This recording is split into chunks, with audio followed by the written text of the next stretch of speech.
Hello everyone, my name is Speedy. Welcome to Not So Speedruns, and here we are with our Wandering Gods one-shot campaign.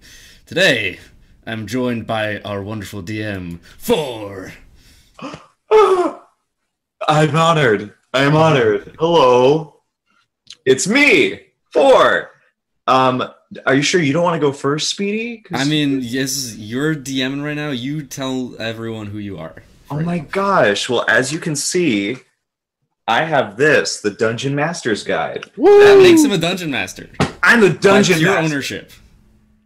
And I'm going to be running this pleasant little, I guess we'll call it adventure, with these fine, handsome gentlemen. I hope you'll enjoy the fluffy hair and my several voices that I'll pull out, as well as the curves of my lips and eyes as I react to whatever they do. Yes. Your reaction faces are everyone's favorite thing. Especially when people die. Especially when people die. You're, like, very rarely okay with that. People die? I want you... Yes. Oh, okay, continue. We can't stay on that subject. Too sad, too sad. And next up, JJ. Oh, hi. So I'm JJ. The character I'll be playing is a...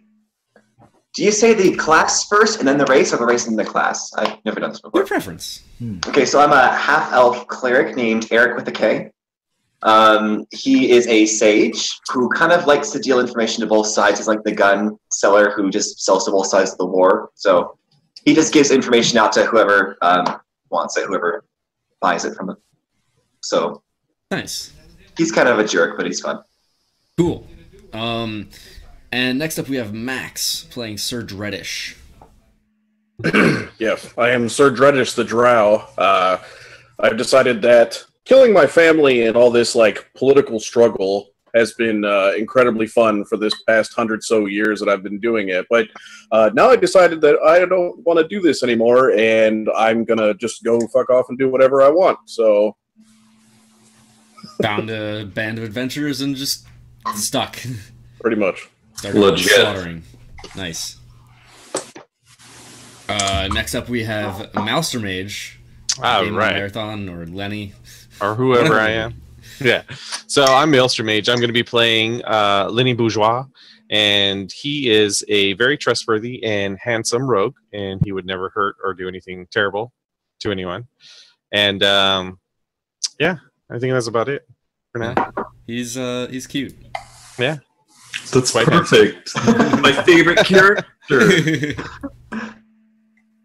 And last up, Arson. Hello. I'm playing a high elf wizard named Alar Liedon. He's basically just fed up with everything ever. Just usually hangs out in the mountains, studying magic and stuff.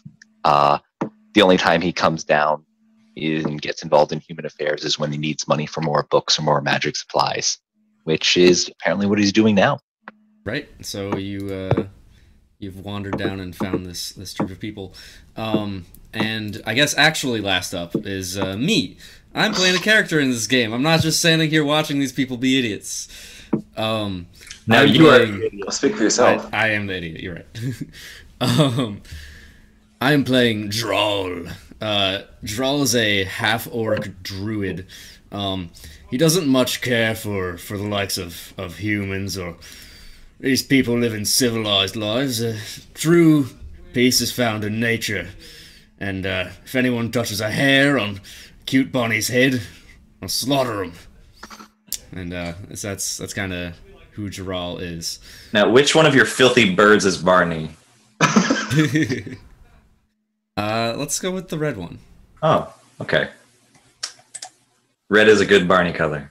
He's the first to die. No! Only if The bunnies. only if he messes up the floor, which I'm certain is going to happen. Roll for continent.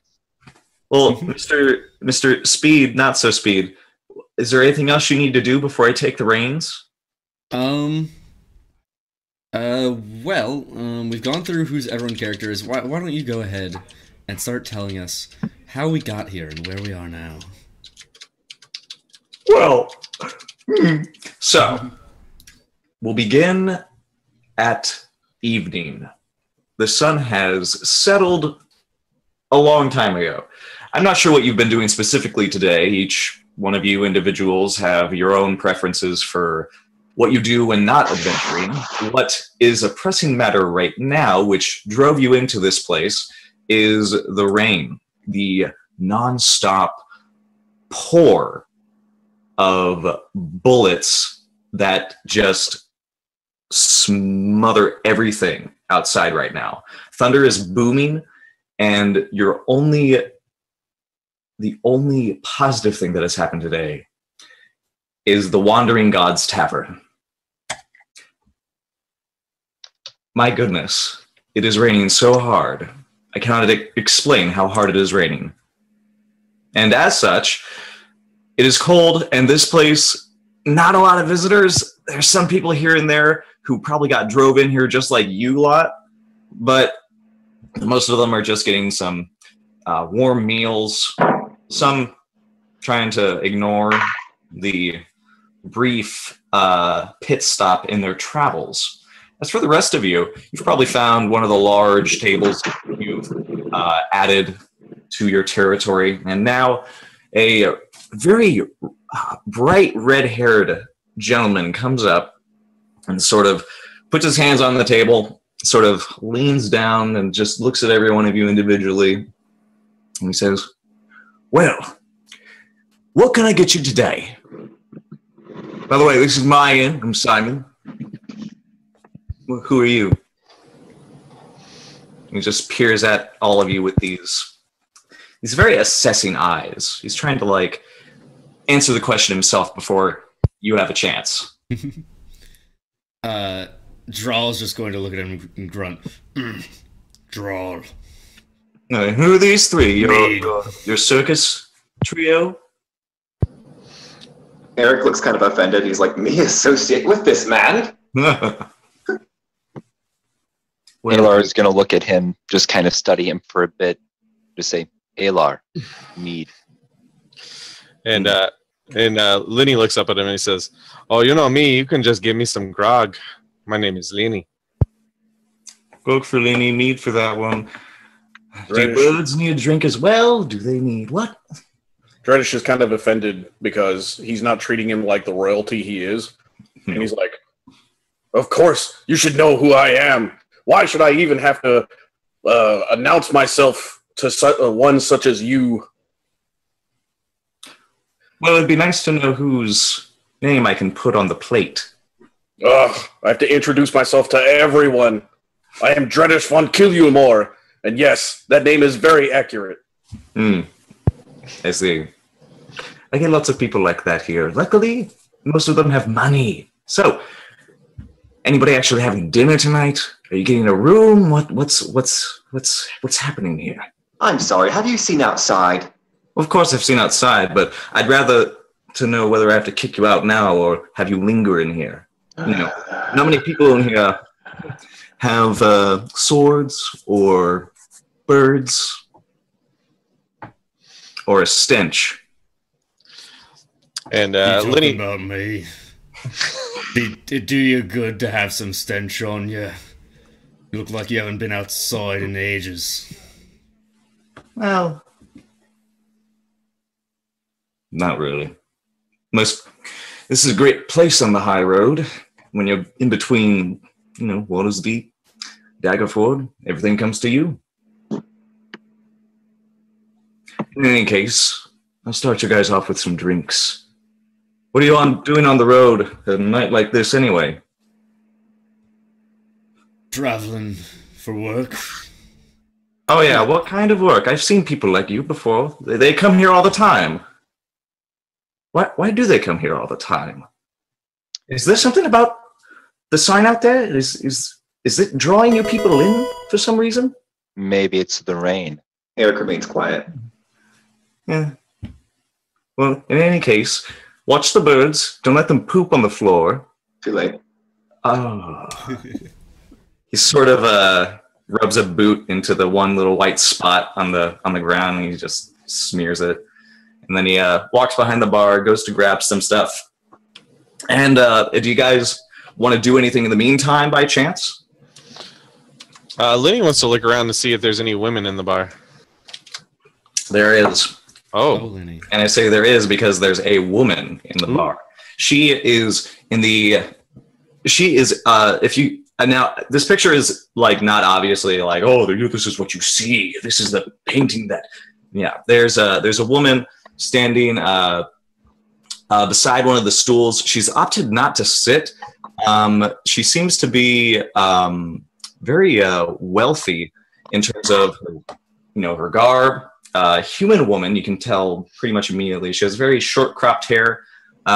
There's a larger gentleman sitting right beside her, and they seem to be caught in this sort of like back and forth. She seems to get agitated at some times, but they don't seem to pay much mind to the rather drab conditions surrounding them, almost if they're above it in some manner. all right. So Lenny walks over and he sits down beside her. He says, "What you drinking, Cher?" She turns, gives you like a second like turn, just to like shush the man that she's talking to. The guy's a grizzled guy. He has this big scar running across his forehead, and he's got a few bruises right around his neck right here, like he's been in a scuffle recently. But she turns to you. She has matted hair that's been like smoothed down from the rain. Like she's been trying to do something with it, but she obviously doesn't have the tools for it. Yeah. So she turns to you, looks you over. "I'm not having anything tonight." Oh, well, we're going to have to do something about that. And he throws a gold on the bar and says, "Get the lady whatever she wants." Simon comes right over. In fact, he's halfway to the table with all of your like drinks and whatever you might have ordered, and he just stops. Here's that coin, swivels, and goes straight to the bar and sets that aside and starts. You see, this is how business is done. And I guess she orders something in some sort of like Elven language. Do any of you speak Elven? I do. Yeah. Let me see. I think so. I do. Oh, I wow. speak Undercommon and Elvish. I speak 8 languages, thank you. Or 7. Oh my gosh. Wait, are you Take the sage? linguist seat. You're my favorite. The drink that she ordered is basically a poem that basically is asking like squeeze starlight out of the sky is what the saying is like to mean. And Simon nods. He kind of nods at the first word because it's a very like pronunciation when you start the poem. So he just brings it out and pours it out. It's this fizzy, clear liquid. It has a strong alcoholic odor to it. And she starts working on it, and he takes the gold coin from you. And I say, whenever you see the cup empty, you refill it for her. In that case, you better lay them out. Yeah. So he tosses another gold up. He says, "This should be good for now." He gives you an okay sign. And I say, "Is this guy bothering you?" He's my bodyguard. Ah. So is he bothering you?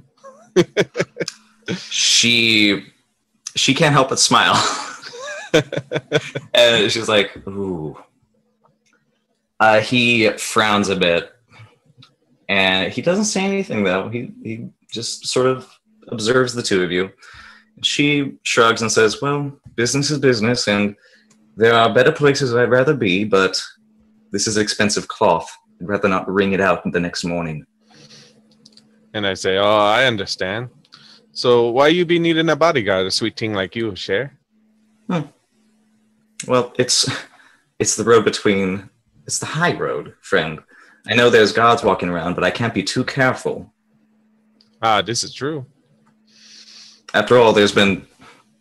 Well, I won't say I'm not one of the forest, but there has been some rumors going around. Lots of nasty things coming out of there. And he smiles at her, thinking to himself like, "Oh yeah, I'm not one of those nasty people." He's like, Drawl, overhearing her mention the forest, is going to walk over. "What nasty things have been in the forest, you say?" She now completely cuts you out of the conversation and turns towards this half-orc. And she says, the forest is teeming with distress. There have been attacks on the road, near the road, places where animals shouldn't be. Almost as if they're being driven out somehow. Or food is rather lacking, at least in prey. It's dangerous. Those animals could get hurt out there. Perhaps we should investigate this, Lenny. And I say, yeah, we can't be having them animals get hurt. No, it'd certainly make me walk less with this fellow, if you get my meaning. Haha. Oh, Dredish hears all this, and he just says aloud, "So this is what common folk talk about: vermin escaping from the forest. How amusing!" You call them vermin? I call you vermin. Anything that scurries on the ground, the palace of the place that I walk is vermin. I think there's something ironic about an orc calling something vermin, but Half orc, thank you very much. Oh, half vermin. You're welcome. Simon sort of raises a hand. He's like, "Hey, hello. If you're going to argue, do it by the fireplace. Maybe I won't hear you as loud." Eric leans over and high fives Alar. I turn to the barkeep, suddenly noticing him. Say, didn't I order a drink from you? You're right. And he notices that the woman has not finished her drink yet, so he takes your drink straight to you. Doesn't apologize, though. Well, neither do I, so. Oh, I love them already. This is expected from common folk. At this, beyond the rain pelting the roof of the Wandering Gods Inn, you hear a loud howl in the night. It's very difficult to exactly tell if it is a howl. It sounds at one point a snarl. It sounds like there's a anguish to it. And it's striking above the thunder and the crashing rain that just pelts the mud outside. Can I attempt to identify what's causing it? I would say probably do a nature check, maybe. Yeah, Do I have? Yeah, the entire inn has the entire room has gone silent at this, and some of the people are sort of looking at the windows haphazardly. So that's a D20, right? Yeah, plus your wisdom modifier, and if you have proficiency or not. Nature is intelligence, actually. Oh, whoopsie! If you go on your character sheet, actually, you can just click where it says nature. I rolled a nat 20. Woo! Oh, well. This is how it begins. that works.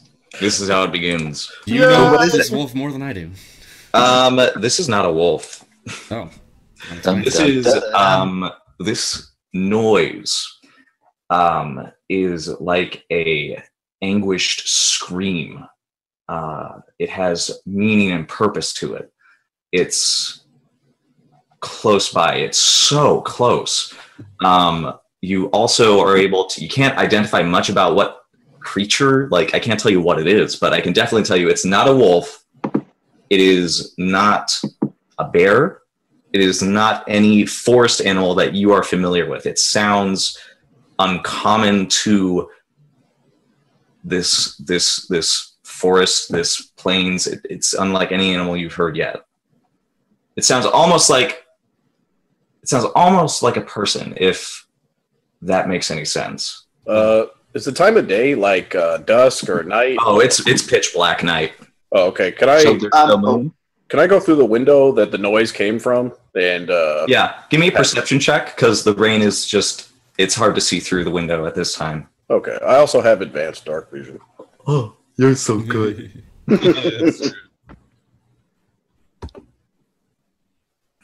You sort of press your face close to the window.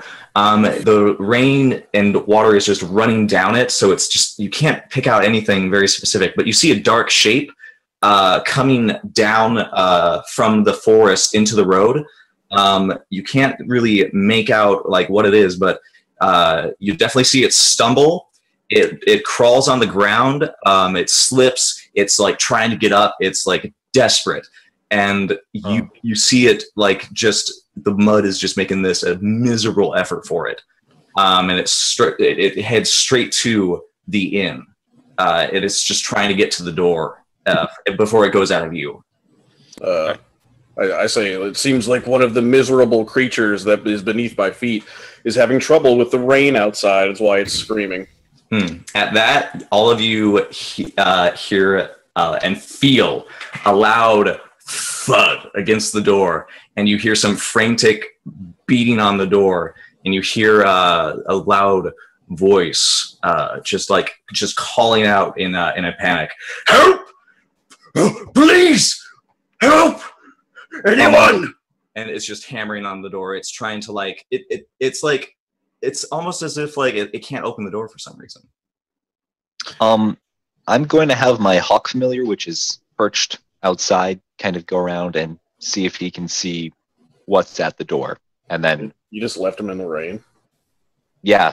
You're so mean to your bird. You see, half-orc polite, and I don't bring his precious birds inside, and meanwhile, okay, your bird is so jealous of my birds.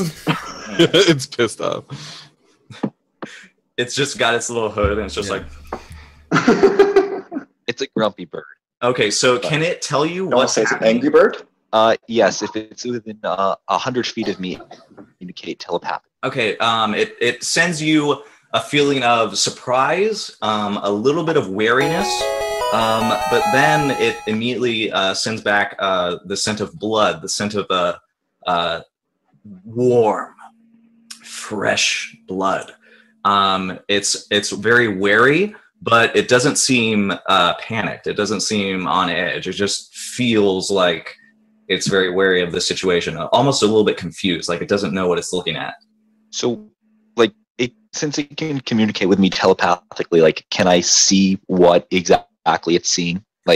You get flashes, but it's in the dark and in the rain. It's just this thing is big. It's big. It's almost as big as the door that it's hitting, but it's still loudly calling for someone. You also see its arm is sort of like rubbing against where the handle is. But it can't seem to find purchase for some reason.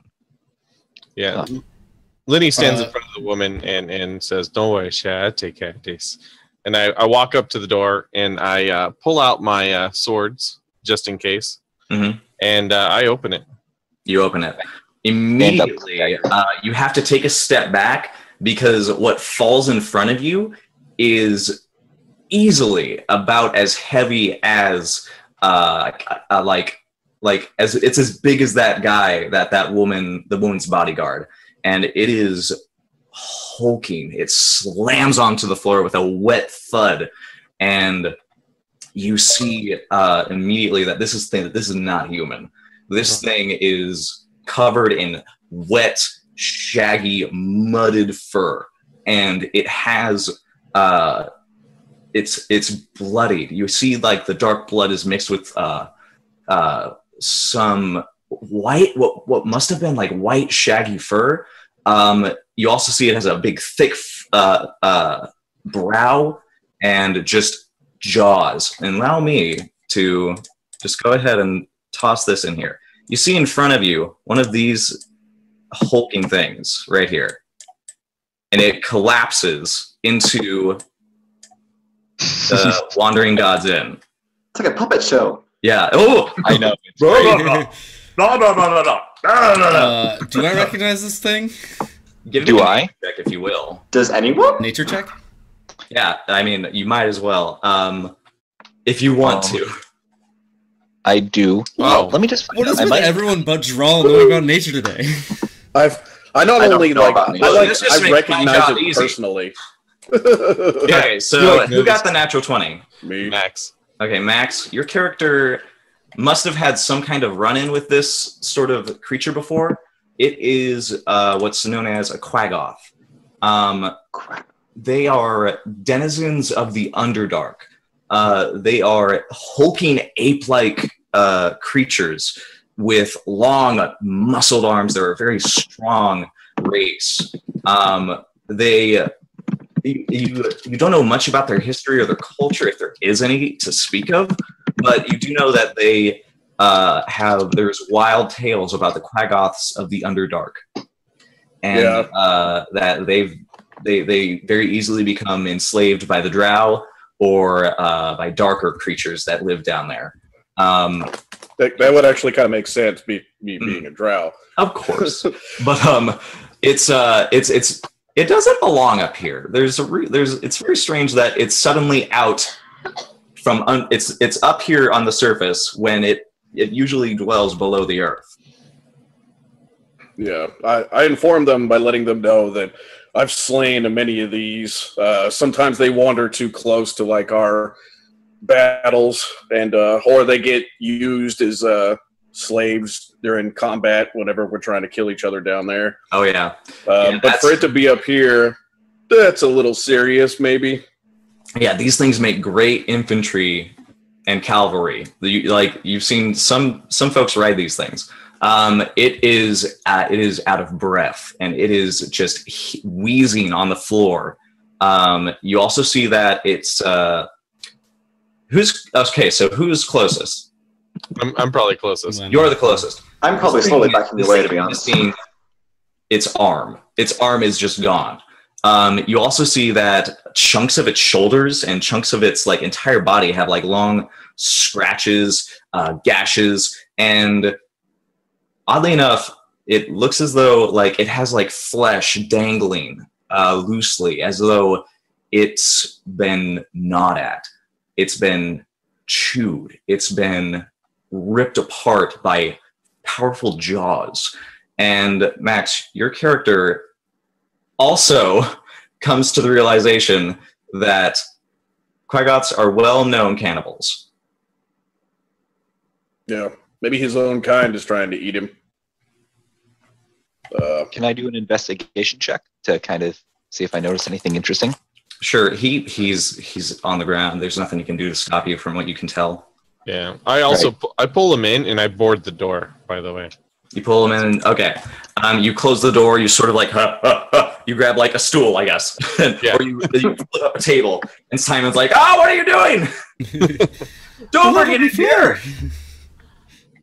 I got a natural one. I have no idea what the hell is going on with this. You're kind of scared to touch this thing because number one, it's dead, it's fearsome.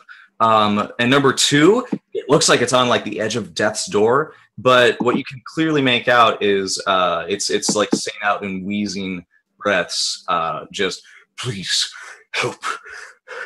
I need to save them. Help me, please.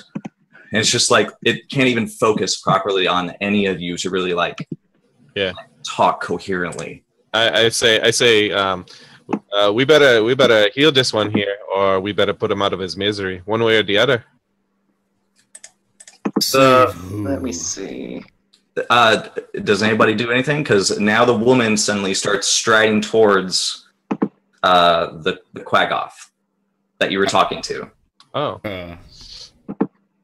And she gets in so like 5 feet at least.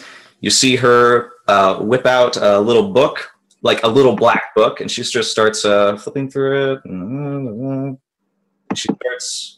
Well, Eric was about to just like I was just watching this lady curiously. Yeah, she starts gesturing and mumbling some words, and you see she has a necklace, and one of them glows a bright purple, and then it just shatters, and you see a soft glow emanate from her fingertips, and you see her eyes flash a little, and the Quaggoth, the pool of blood that is underneath it slowly, gently stops, and its breath starts to slow down, and it's no longer struggling to just keep itself upright. It's now like relaxed, and it just sort of looks at all of you wary, now a little bit wary. Now it kind of realizes where it's at, and it just looks a little bit, honestly, ashamed. it's got a long, deep frown, and it just stares at the floor, and you just hear it mutter, "Thank you. Thank you." Do I understand what just happened, Amat, and what the lady was doing? She looks at you and says, "Well, nobody was doing anything. The poor thing was bleeding out." Eric kind of like grumbles, "I was about to do something. You stop me, woman." So what sort of magic was she using? Can I do Arcana to kind of figure out what the business is, the amulet? Go ahead and try it out.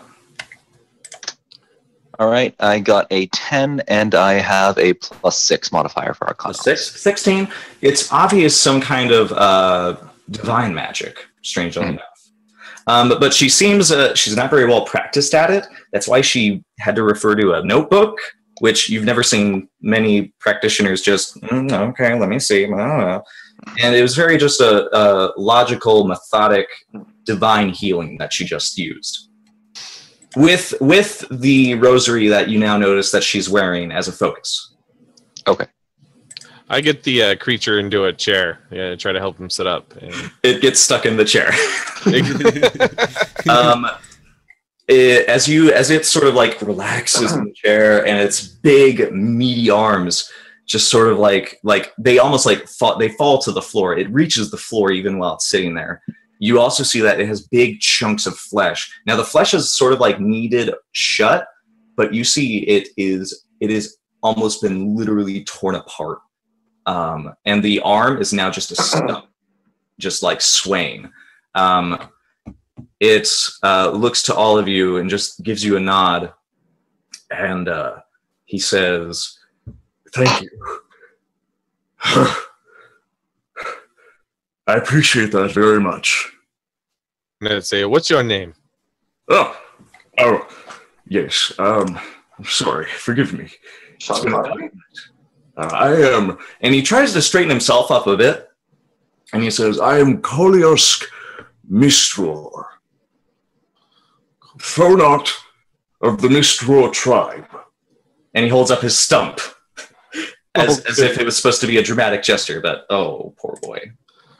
Eric asks if the reason he has his current stump, now that he's really looking at it, because of his tribe's cannibalism.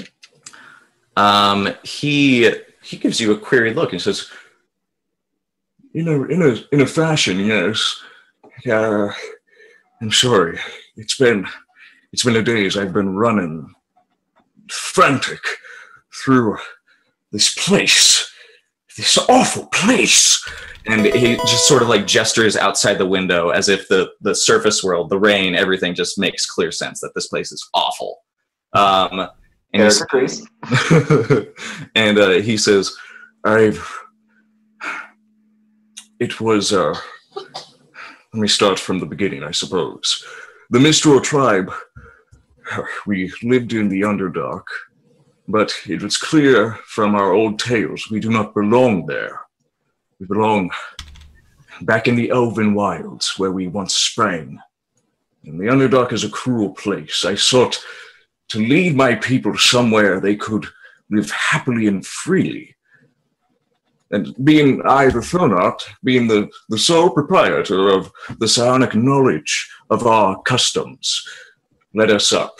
A great earthquake shattered the path through. We were able to clamber our way up over many days.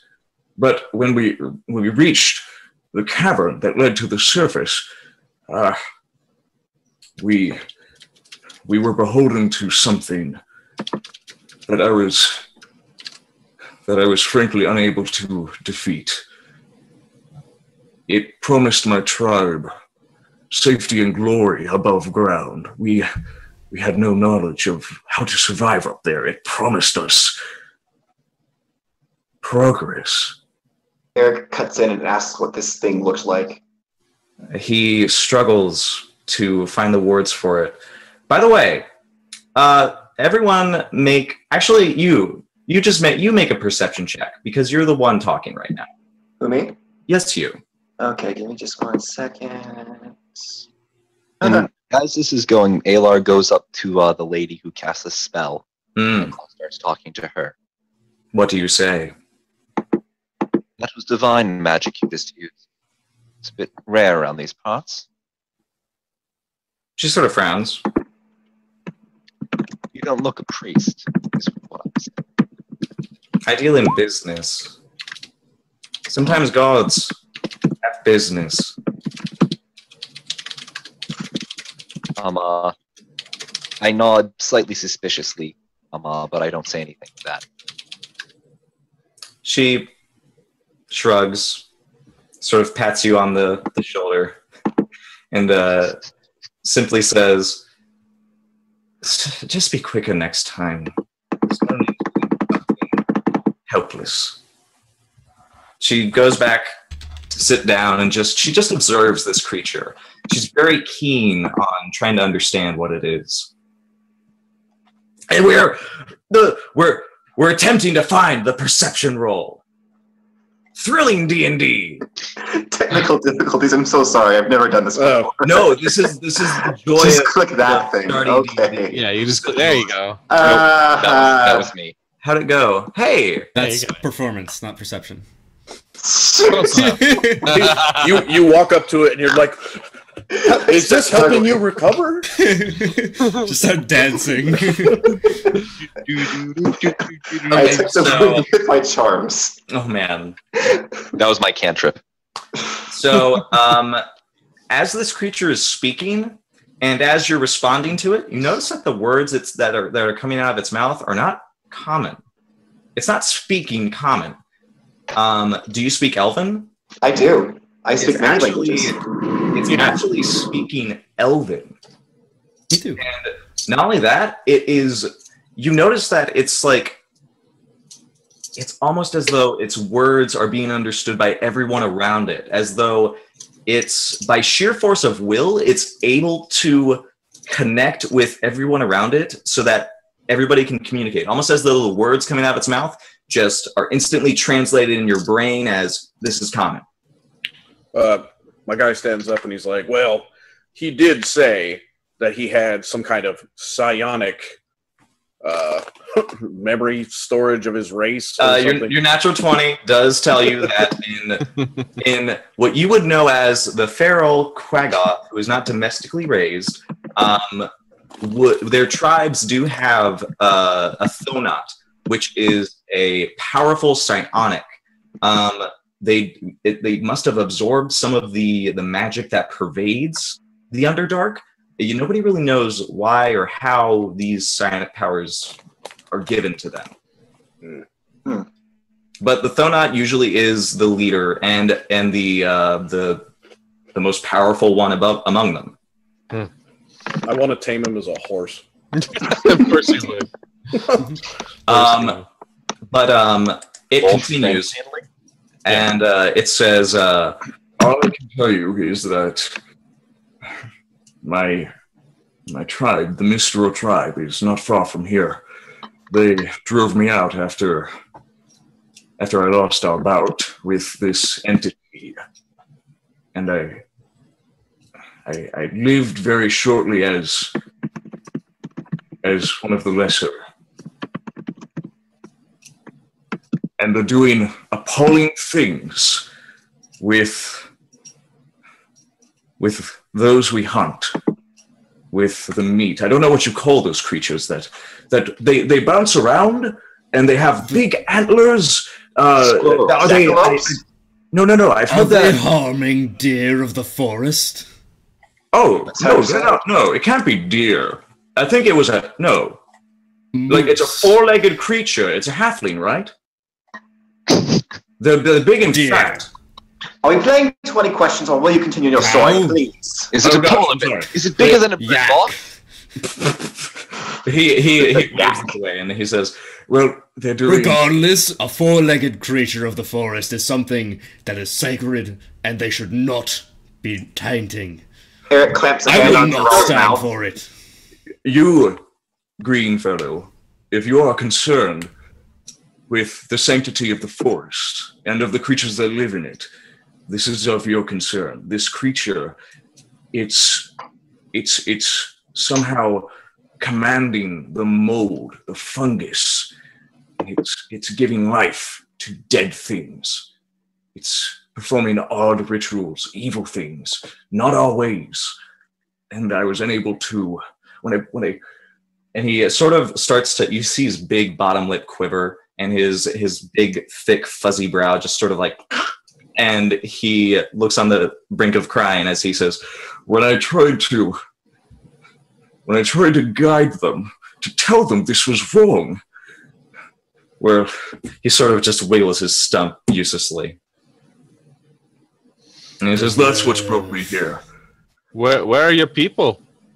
They fortified themselves in a cavern nearby. It's not far. Although I was delirious during the time I fled, I could lead you there now that I'm better. I'm going to do an insight check to see if he's being truthful. Please do. Right, so just gonna go ahead and...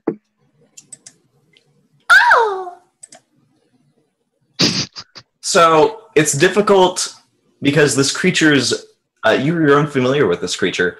It's difficult to read its facial expressions sometimes. Its beady eyes give you nothing, but all of this is very unsettling because it has this deep emotion that it's able to convey. It doesn't sound like a trick. It doesn't sound like a performance to you.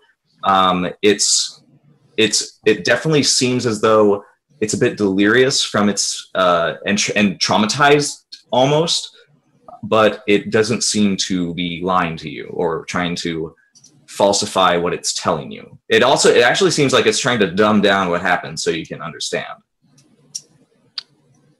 He thinks we're stupid? Pretty much. Haughty Eric. He thinks you're powerful, but he thinks you're not going to understand the culture context that he has this experience with. As a sage, Eric thinks himself as somewhat smart. Do you think that maybe he can kind of search his mental data banks and see if maybe the creature that our friend is describing maybe matches something that he knows about? Give me a nature check. A nature check, yes, sir. So I'd also like to make one of those if that doesn't work. I think you can chime in. I think you two can sort of like buddy. Okay, so here's what. All of us together are stupid. All right, can I just ask a real quick question? So I'm not super familiar with Roll20. So what does the two different values mean when you do the roll? So yes, that means one of those would be advantage and disadvantage. That's something that D&D does. Okay, so it just rolls 2 in case you've got. Yeah. You can modify the roll to only roll normally, but I think this is a fast way to do it. It's also nice to see how bad one roll is and how good the other one is. Gotcha. So you do the first number? So yeah, we always use the leftmost number, just in normal rolls. Got advantage. Okay, cool. So just want to check with all of you sort of like collaborating your knowledge together, you understand that it's obvious that whatever's happening is mold related, fungus related. It's almost as though like it has to do with corpses. So there must be some sort of mold that is able to make corpses come back to life, I guess, the way that he's describing it to you right now. But you never encountered something like that, sadly. You only know that there are some molds that are very dangerous that you shouldn't touch, but you've never heard of those that could do this. But they do thrive in wet, moist, dark places. So the fact that there is apparently some underground disturbance, it might have actually made room for something like this to develop. And the Underdark is a dangerous, wild place. Something like this would not seem out of place down there. God damn, are we fighting a mushroom? I don't know. From what he said, that's his account. Sounds like a fun guy. Oh, God. I hear the description of this mold, and it's just like, ugh. How detestable. Oh, he nods. The tufts of his chin sort of bounce as he nods. He's like, yes, it's terrible. It's a blight upon this world. And that's why I came here. The only option I have is to to beg for aid. And he sort of looks at all of you and says, we have some trifle things we could give you if you do this for us. We have little belongings, but we do have an ancient artifact we could offer you. I don't think we'll need it anymore now that we are on the surface. Hopefully on a better life, but it was critical to our survival for the Mistral tribe. At the mention of the artifact, my eyes wide and I just pay full attention to hopefully not something pilfered from the drow. Protection. Its origin is lost. Its origin is lost to us. It's only been my great-great-grandmother's possession since that time, when psionic power began to trickle down into our ranks. So, but if that's nothing you'd like, we do have some gold as well. Some shiny little copper things. I don't recognize the face. I couldn't tell if it was elven or not. we'd be sort of like guess if he can bribe you somehow into doing this. Yeah, I go over to the woman. What did I get her name earlier? No one asked her name. What's your name, Cher? It's not Cher. My name is Briar. Briar, I take care of this. You don't worry about a thing. You sleep well tonight. I come back for you. Eric just had a sort of rolls his eyes, so then starts speaking Elvish to the person, saying, in a rare moment of compassion, being like, "We'll help you," or "I'll help you." Oh my gosh! You see his jaws go slack, and he just stares at you agape, and you see his beady black eyes. They go, "Ooh." And they start. You can see tears just starting to get sucked into the mud that's around his face, Wow. And he just bows his head and just nods and thanks you in straight up Elvish. Yeah, undying thanks. Then Eric kind of turns and says, "Quit your blubbering in Elvish." No. And he gets up and says, "Whoa," and he tries to do hands on hips, but he bumps his head on the round. The round candle chandelier, and he just goes, "We should get going then." Eric calls him a klutz in Elvish. He starts walking towards the door, and he's with big, wet, muddy thumps of his paws, sort of wedges himself out the door and waits for all of you in the pouring rain. I'd like to keep my guard up and try to stay alert. You can do that. Draw will follow him out. Wouldn't it make more sense for us to get a room for the night and wait until it's a bit better outside? Animals are dying, Aylar. No, I no time agree. for that. Going into the rain at this point would be foolish. We'd all would die. Look, the animals may die, but I don't want to die either. He turns to you and says, "I understand you don't have fur to weather this weather, but time is of the essence. My tribe is in the clutches of this abomination that has them enthralled to its service." Yeah. Besides, it doesn't matter much what we do. I cast Druidcraft to show them what the weather's going to be like for the next 24 hours. This storm is going to be here for, thankfully, not the rest of the night. You're able to just sort of peer into the clouds, and you see off down towards the storm is basically being shoved towards Daggerford, so it's going south. As long as you guys keep heading north, you won't be caught in the storm. And the way that he came from was straight east. It's probably only going to last about another hour before it starts just sprinkling, basically. And Lenny says, "We should go now. What's the fun in sitting around doing nothing?" I sigh and begrudgingly pick up my bag. Yes, the weather is detestable, but I mean, it's better than sitting in this bar. It won't be long. Eric nods and Miss Briar sort of looks at all of you and very calmly says, "To be honest, I wasn't expecting this type of character from all of you." And my character bows to her, and he says, There's much more of that you will not expect from me. Well, rest assured, you'll be rewarded whether or not you get an expensive artifact or some outdated coins. And he gets up closer to her and looks her in the eyes and says, I count on it. Suggestively. She slaps you. And he smiles back. And then she goes over to the drow and sort of points to you and says, just ensure that this evil, whatever it is dealt with. I want... We'll see if it could be of any use to me first. Can I roll an insight check on her to see if I pick out anything? By all means. She's declare got it and let it be so. It is so. Insight, wisdom. Wow. Okay then.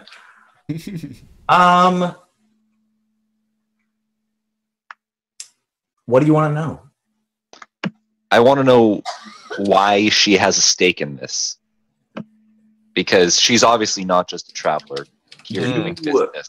You notice that she's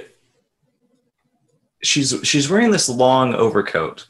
It gives her a very mercantile look to her. But underneath that, including the rosary beads, you start seeing some telltale signs that this is almost like not a priest, but someone who's just dressing the part and sort of like trying to cover that up.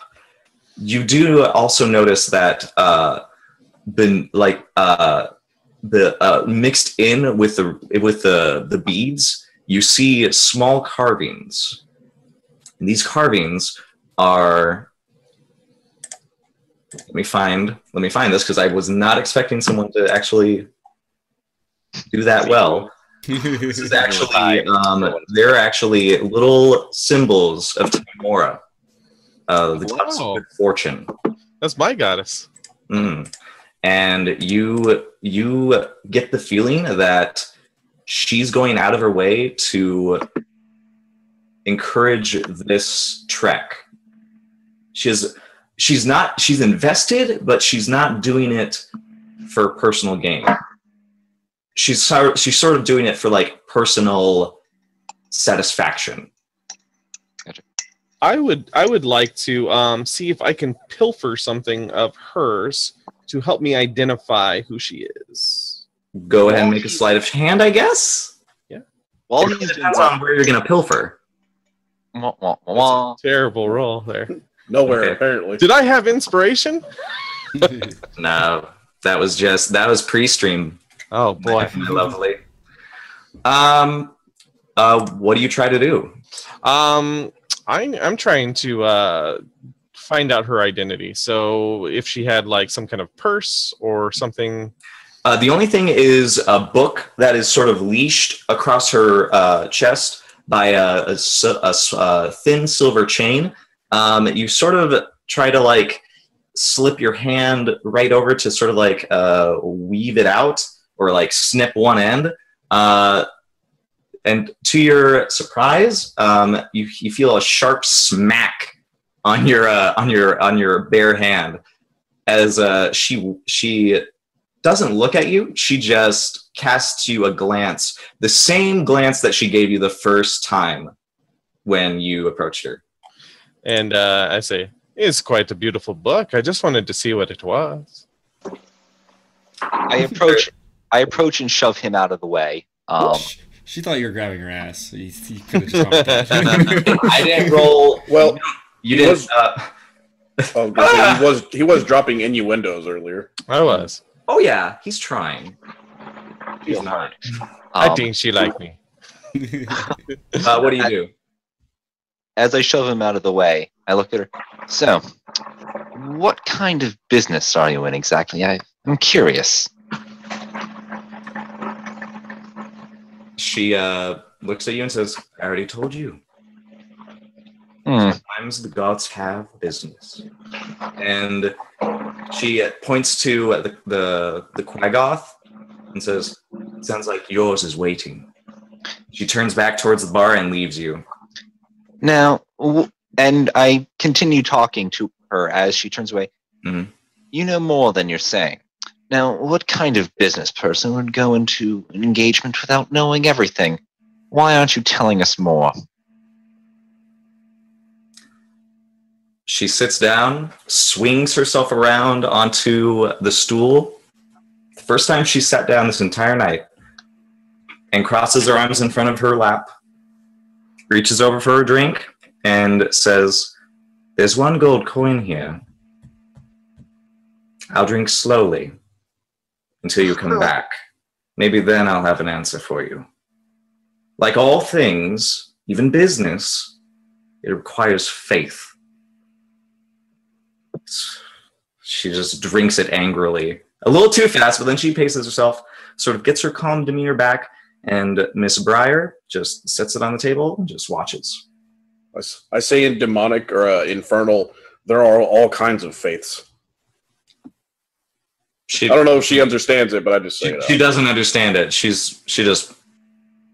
Yeah, because infernal is going to sound a little weird. Yeah, it's going to be like... Ah, Yeah. And then I'm just going to turn around and head out the door. Okay. No, nothing more. I follow. Eric lingers for a minute longer and then looks at her and says, "By the way, the innkeeper keeps his rats in the back with the wines and the meats, just so you know." Then he walks out. She gets a little wide-eyed, and you see she doesn't turn her head very much, but it does creak towards Simon, who just gives you a glare as you walk out. That reminds me, I pause in the doorway. Turn around and flick a gold coin at Simon and say, "Keep the change," and then continue on my way. Very kind of you. So. I don't say it kindly. Oh, no. Keep All the right. change built So, in. Kuliask is going to lead you guys. What you will have to do now is hold hands, Oh, skip into the forest. No, I will opt out. Goes back in the bar, sits down. Not my thing. Roll for fabulous. You are basically going to have to give me perception checks and dexterity checks. Dexterity saves because the ground is quite muddy. Because I know how to do this now, guys. I learned. Do I get any sort of bonus for low light vision? Unfortunately, no. Oh, wait. Yes, you would get advantage in that case. I also have it. So I'm just going to do dexterity. Oh. And that's fine. If you don't want to pay attention, it's fine. Dexterity and what again? Sorry.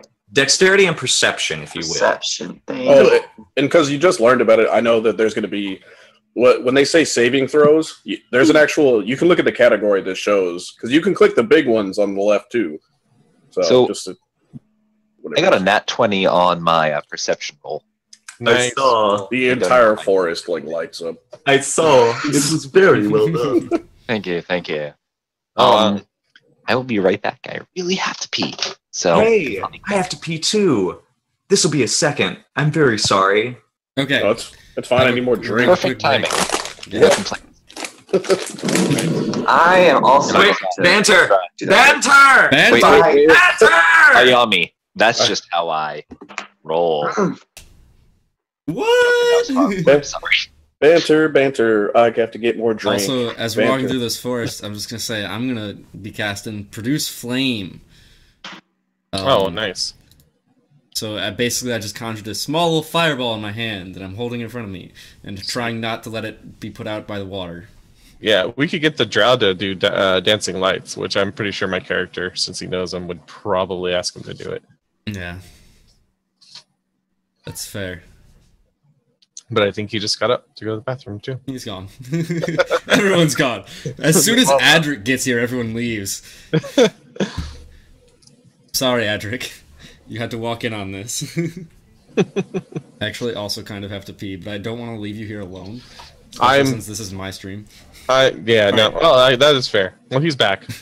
Fore's back. Man, All right. everybody left. Yeah, I'm gonna go pee too, actually. Now that you're back. Well, how's everybody in the chat? How are everyone doing? Thank you for coming to watch. Woo! Yo. How about you, Mr. Danny? Are you doing swell? Mr. Who? Mr. Lanny, or wait, Oh, Lenny. me. Lenny. I'm doing swell. So so do you usually DM? Yes, it has been dungeon mastering or game mastering is a wonderful burden because I am the guy that always wanted to play these games, but I had no friends who knew what they were. So the only way I could actually get games going was to teach them. So that's one of the best things about dungeon mastering is being able to just grab people and teach them about this wonderful thing that you love. Don't grab me. By the way, Fore, my girlfriend really likes your voice, just so you know. Oh. Thanks. The camera got switched. Oh god, not again. She's Foxfire21 in the chat, so if you guys want to pester her, go right on ahead. Who's that? We would never pester her. Who's Fox? Oh, please do. Foxfire, that's my girlfriend. So, Oh, nice. Please, Hello, Fox. Bother her. Bother her as much as possible. Bother. Okay. All right. All right. So we got a lot of good rolls. I'm very proud of everyone. It takes a lot. I practice my rolls. We're only counting the left ones, right? Yes. Okay. Unless you got advantage, mate. Advantage? I think I had disadvantage because it was dark when I made my roll. That's a valid point. Yeah. Okay, so it sounds like everybody, but it sounds like a lot of you sort of slip and slide a little bit. It's a rainy, unfortunately wet time. I'm fucking skipping around the forest. Skipping around? I mean, you can skip, but 3 strides in, you just do the splits. With a 26 perception. But unfortunately, we're still waiting for one more. So I don't know. Is everybody? We can probably continue. For the moment. So yeah. At this, you guys are going to be basically traveling for about like 30 minutes, maybe. They're not pushing too hard, but as we continue, I'm going to let some of you know you slipped a little bit. You're a little muddy. You're a little muddy. And you'll find yourself in the strange, it's almost comforting being in this forest where the trees are enormously tall. You have a hand raised. What do you want, friend? I just want to say I want to cast my light cantrip to basically. Oh, thank you. Like, I'm gonna back. Yeah. I'm gonna back away from him so that I'm outside in the ring of shadow, like away from the light. Interesting. I'm actually going to cast one too, so there's a little more light going on. Ooh. So everyone can see. I think I'm just gonna cast it on. Let's see what bullshit I've got on inventory. Lovely. Unlike surface, I like that everybody's bringing out. Oh, my magic can do this. It makes life. I forgot I have this thing. I'm a wizard. I can do convenient things. Surface dwellers might be great in the light, but us noble drow have the white eyes, and light is not exactly our friends. I turned to him. Suck it up. You go first, then. Oh. All right. So We'll see. here's words. what we'll do. I think we did well enough so that. Okay, Eric, who's your character again? Oh wait, Eric with a K. Yes, Eric with a K. Eric with a K. I really hope that comes up we'll later. Start with you. You in the deep depths of the forest you're finding trouble getting purchase on where to step, and you nearly fall face first into the mud before you're grabbed by oh gracious, who rolled the natural 20 on perception? Arson. Okay. Your character notices that this is like a big patch of wetness, but what you also notice is that there's a dead person literally like tucked up against the trunk of one of the trees that he's about to fall into. And you grab him just in time to like stop him from going face first, like at the feet of this thing. And anybody who made higher than a 12 is able to notice this as well. I didn't roll for Helios. For perception, I wonder or I got an 18 for perception. So your Quackoth guide, it just keeps walking. He sort of sees you fall, sees you get caught, and just shrugs. He's like, "Oh, good job." Yeah, I try to grab him and pull him back and be like, "Careful, there's a dead body right there." A dead. Oh, he turns and looks down and he says, "Oh, I don't recognize this one."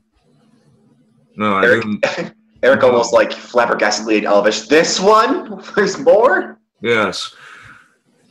The entity, it sends some of my tribe out. The ones that... I should tell you something very quickly. He sort of gets nervous, and he says, not all of us survived the climb, but we were unwilling to abandon those that had died along the way. This creature took their bodies and it tucked them into the conclaves of mold, almost like a farm. And as time passed, they were overtaken by the mushrooms. And when they rose, they were not who I knew them as. If you look there, and you can notice that this body is right now blossoming with mushrooms that are poking out of its clothes. You see that its eyes are sort of just this big fat top that just has like overgrown its face. It's probably a human, but the way it's overgrown with all this, it's hard to tell like who this is. Or can I drop my axe down on its neck so that to prevent any possible reanimation? I'm gonna stop you him. go. I'm going to try to stop him as I see him raising his. Okay. Go ahead and dexterity check. All right. What, for me? Yeah, you. Yeah, you. Sorry. Closing dexterity check. I Or is it an am- oh attack my roll? god! Thank you, Skagit, for that host. That's 3 times in a row that Skagit has hosted me. Nice. Oh yay! With 16 viewers. Oh god, everyone! Let me give a shout out to Skagit in chat. Thanks, Thank you so buddy. much. Yeah, You. All right. So So that means you walked up to stop him from doing this, right? Mhm.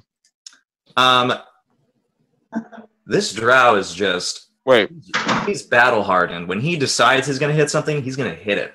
So it just goes, and there's this wet funk of rotten meat, just not even giving you any resistance. You cleave this thing through the skull. And I need you both to make a Constitution saving throw. Yay! I'm standing back.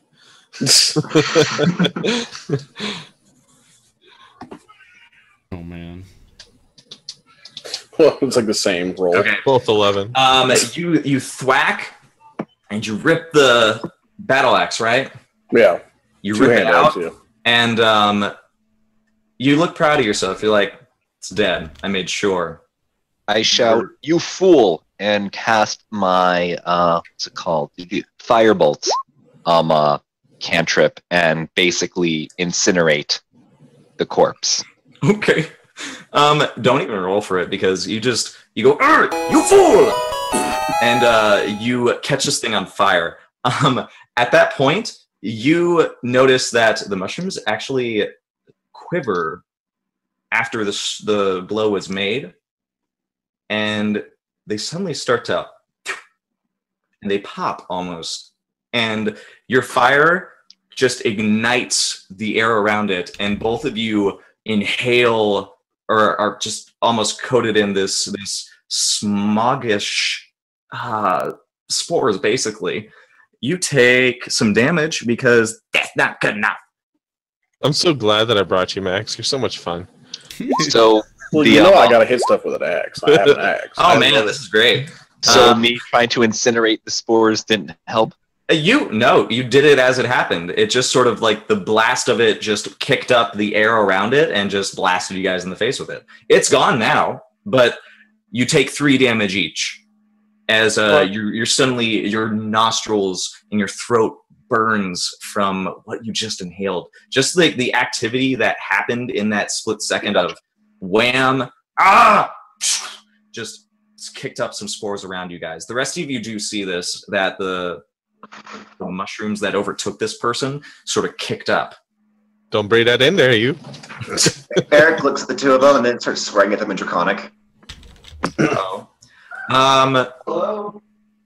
Another perception check. Actually, everybody but you two make perception checks, please. Okay. Please, let me see something. Well, I need to Drowy McDrow face. You How? I'm doing great today. Quick question Did out of you really character. want to read that in? Sorry, go. How are people rolling for me? I keep seeing like someone rolls a perception check for me and I'm like, whoa. My fault. I think I have your name selected. I mean, thanks, but That would be my roll then there. 22. Sorry. no, I'll take it. I'll take it. You can you can take whatever one you get. Perception. Yeah, I'll take a 22. Okay. So here's what we're going to do. We're going to have some fun. I'm going to make a new page because When a DM says that, you know you're fucked. because now I need everybody to roll some initiative, if you please. It's This is what I tried to avoid. It was smart. Man, I have not rolled it well Just today. not in the right order. somebody rolled a 24. Look at that. All right, I am on the very wrong window, and I can't pull my character sheet back up. That's okay, friend. I'm surprised I got that high. Oh, here we go. That's what she said. So -3 hit points. And roll. Okay. Okay. Oh, sorry, I double clicked. That's okay. I'm going to get you guys on a new page because... Ooh, boy, rain!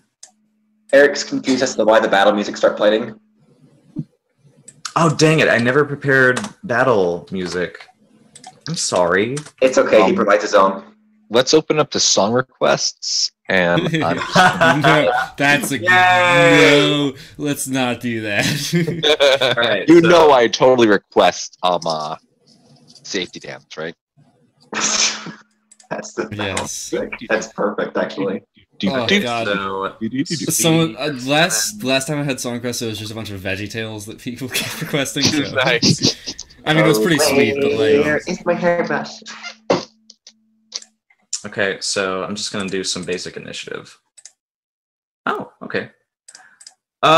Is everybody ready? Here we go. I'm ready. Well, my axe is already out.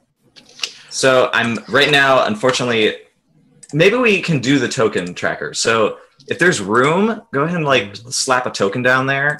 Mm-hmm. Just to do it. great. Let's see. I don't think I know how to do that. You just grab it and drop it, just like normal. Yeah, on the newspaper page, Character. grab your character, drag it over onto the screen. Just like you do on my campaign. Or do I always do it for you?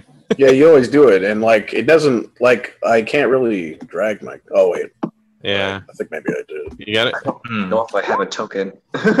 Aha. Okay, so let's see. Perhaps Speedy, that is my your first one was 7, so I'm going to edit that.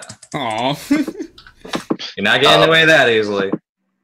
Yeah, I got a 24. Do you want me to re-roll so that it pops my name over there? Yeah, but I'll make sure you keep that 24, okay? Although, whose character is that? Oh, there we go. Ilya. There, yes. And then I had 15. Okay, there. Okay, so if everybody else can get their tokens Oh. down there. Hey, I'm working on it. I keep dragging it over, and it's like nothing's I'm just going happening. to go ahead and just I'm just going to keep it like that. That's acceptable. Thank you.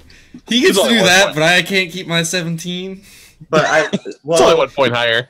it's only 1 point higher, so. Oh, yeah, fine. Let's see. Hold on. Did mine? I chose my guy. Oh yeah, I don't have the token down though. That happened. Is it able to do that? Oh yeah, when you roll initiative, make sure that you click your token once it's down in order to roll for it. Yeah, I don't know how to set a token or how to drag you just my go to your characters and click and drag your token down there. Your name. Oh, I don't know if it'll actually let you do that though. Yeah, I do that, and it doesn't. It just disappears. I don't think it's. I think it's because you don't have a picture for your character. Here's what I'll do. I'll just write down your initiatives. I was gonna say I can figure out if I can get this stupid bio up, I can give you a picture, but it's not. This is the only part of D&D that I do not like. You can manually add turn order on the thing. Oh, I can? Yeah, you can just add a character. You can just write in their names, pretty much. How does one do this? I don't know. I don't have it on my screen because I'm not the DM right now. Max? Oh, there we go. Okay, so got Max. There you go, Max. I put a picture on there amidst the blue rainy. I still don't know which character is which, so. Thank you. You're welcome. Wait, Dread. It was you kill more something.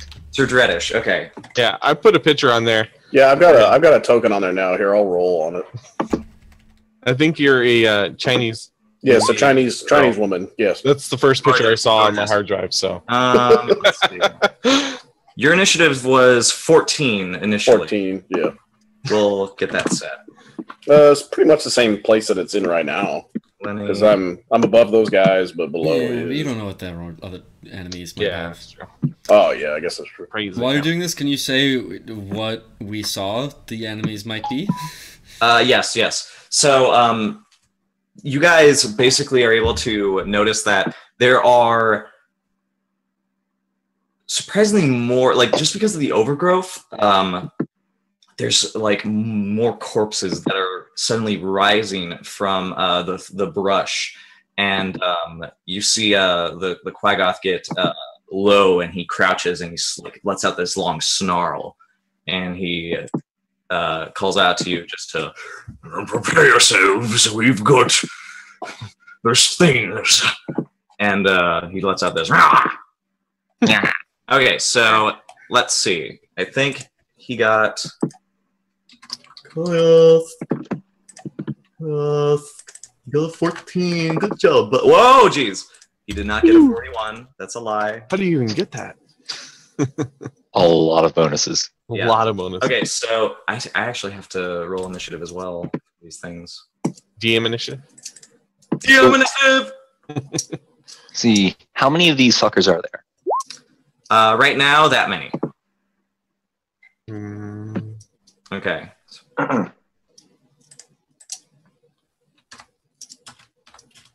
There was 37. I think we have everybody accounted for, so let's go ahead and just get this. And I got a token on the board now. I'm the funky looking. Yeah, everybody double check. Do we have everybody on the initiative?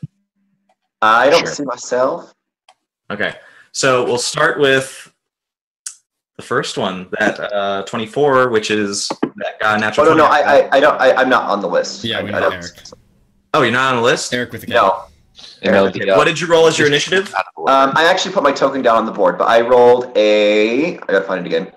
If you've got your token on the board, just click on it and hit roll again. Yeah, highlight your token, click initiative again, and then it'll put you into the turn order for us to edit it. Oh, very nice. Okay, give me 2 shakes of a stick, and I'll be right there. All right, and then we can sort it in descending order. Okay, we'll be 11 in order. Okay, so 11, 15. You can automatically sort it under the settings. Oh, I can? Mm-hmm. Yeah, I'm pretty new at this as well, so it's okay. What somebody was not intuitive at all. Well, another tip that helps if you're looking at your character sheet thing on the was it top left or right corner, you actually have a pop out thing that'll make your character sheet another tiny window. Oh, and that way you can look at your roll 20 on one, and then you can click initiative on the little window on the side. Yeah, I love that. Alrighty, so it is now top of the round, first round. Top of the bounty. Lenny. Come after me, Lucky Charms.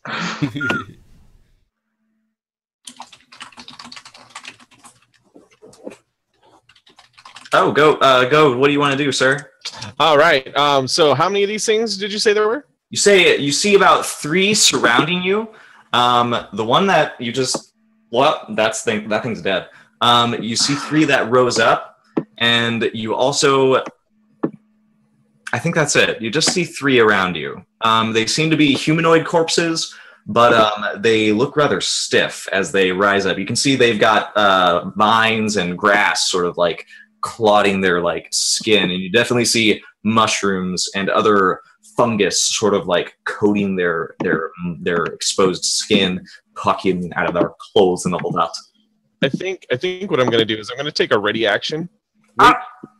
Wait till somebody else is next to one so that I can use my sneak attack. Good idea. Speaking of next one, Mr.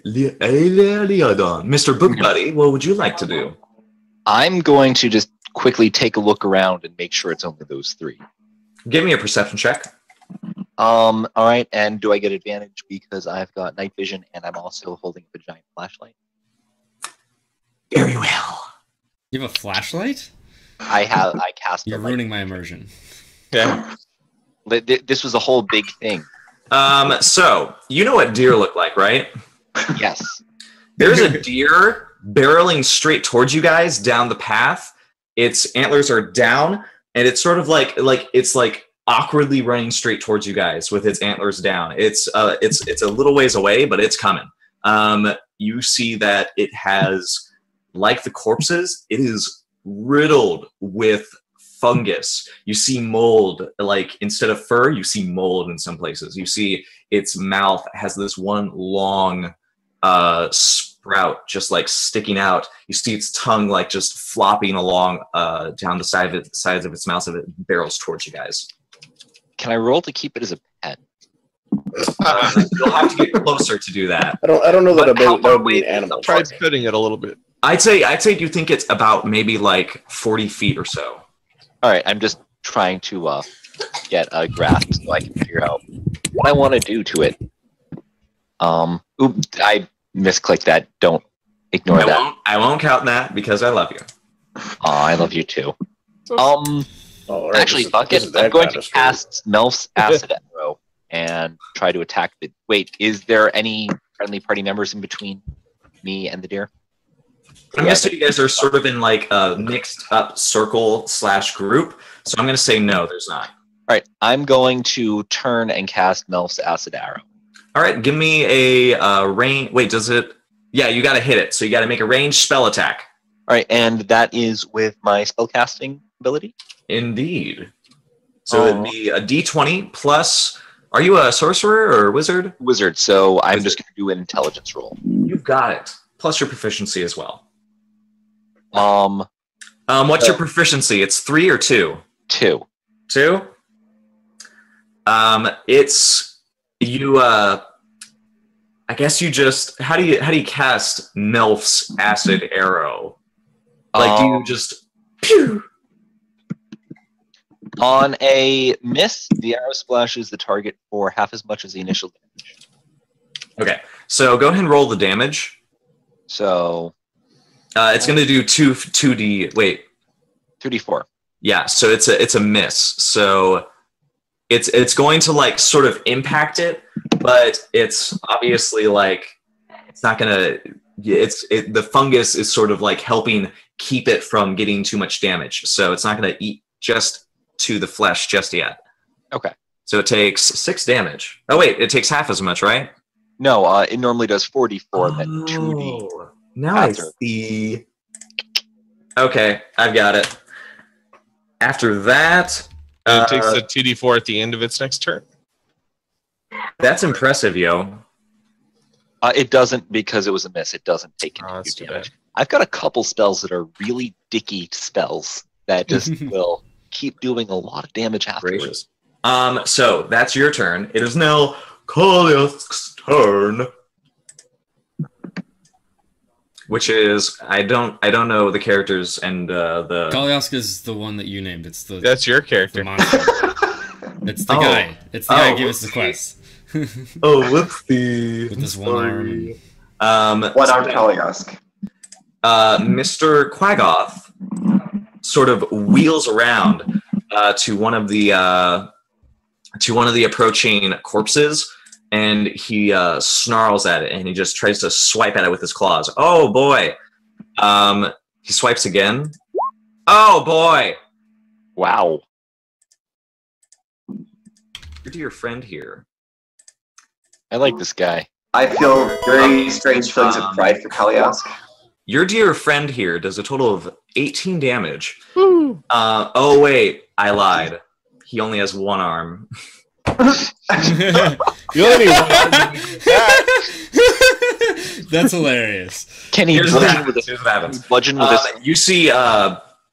You see Kalyask whirl around, and he's sort of like hunched over in this like very like feral position, and he just rakes his claws across this thing's face.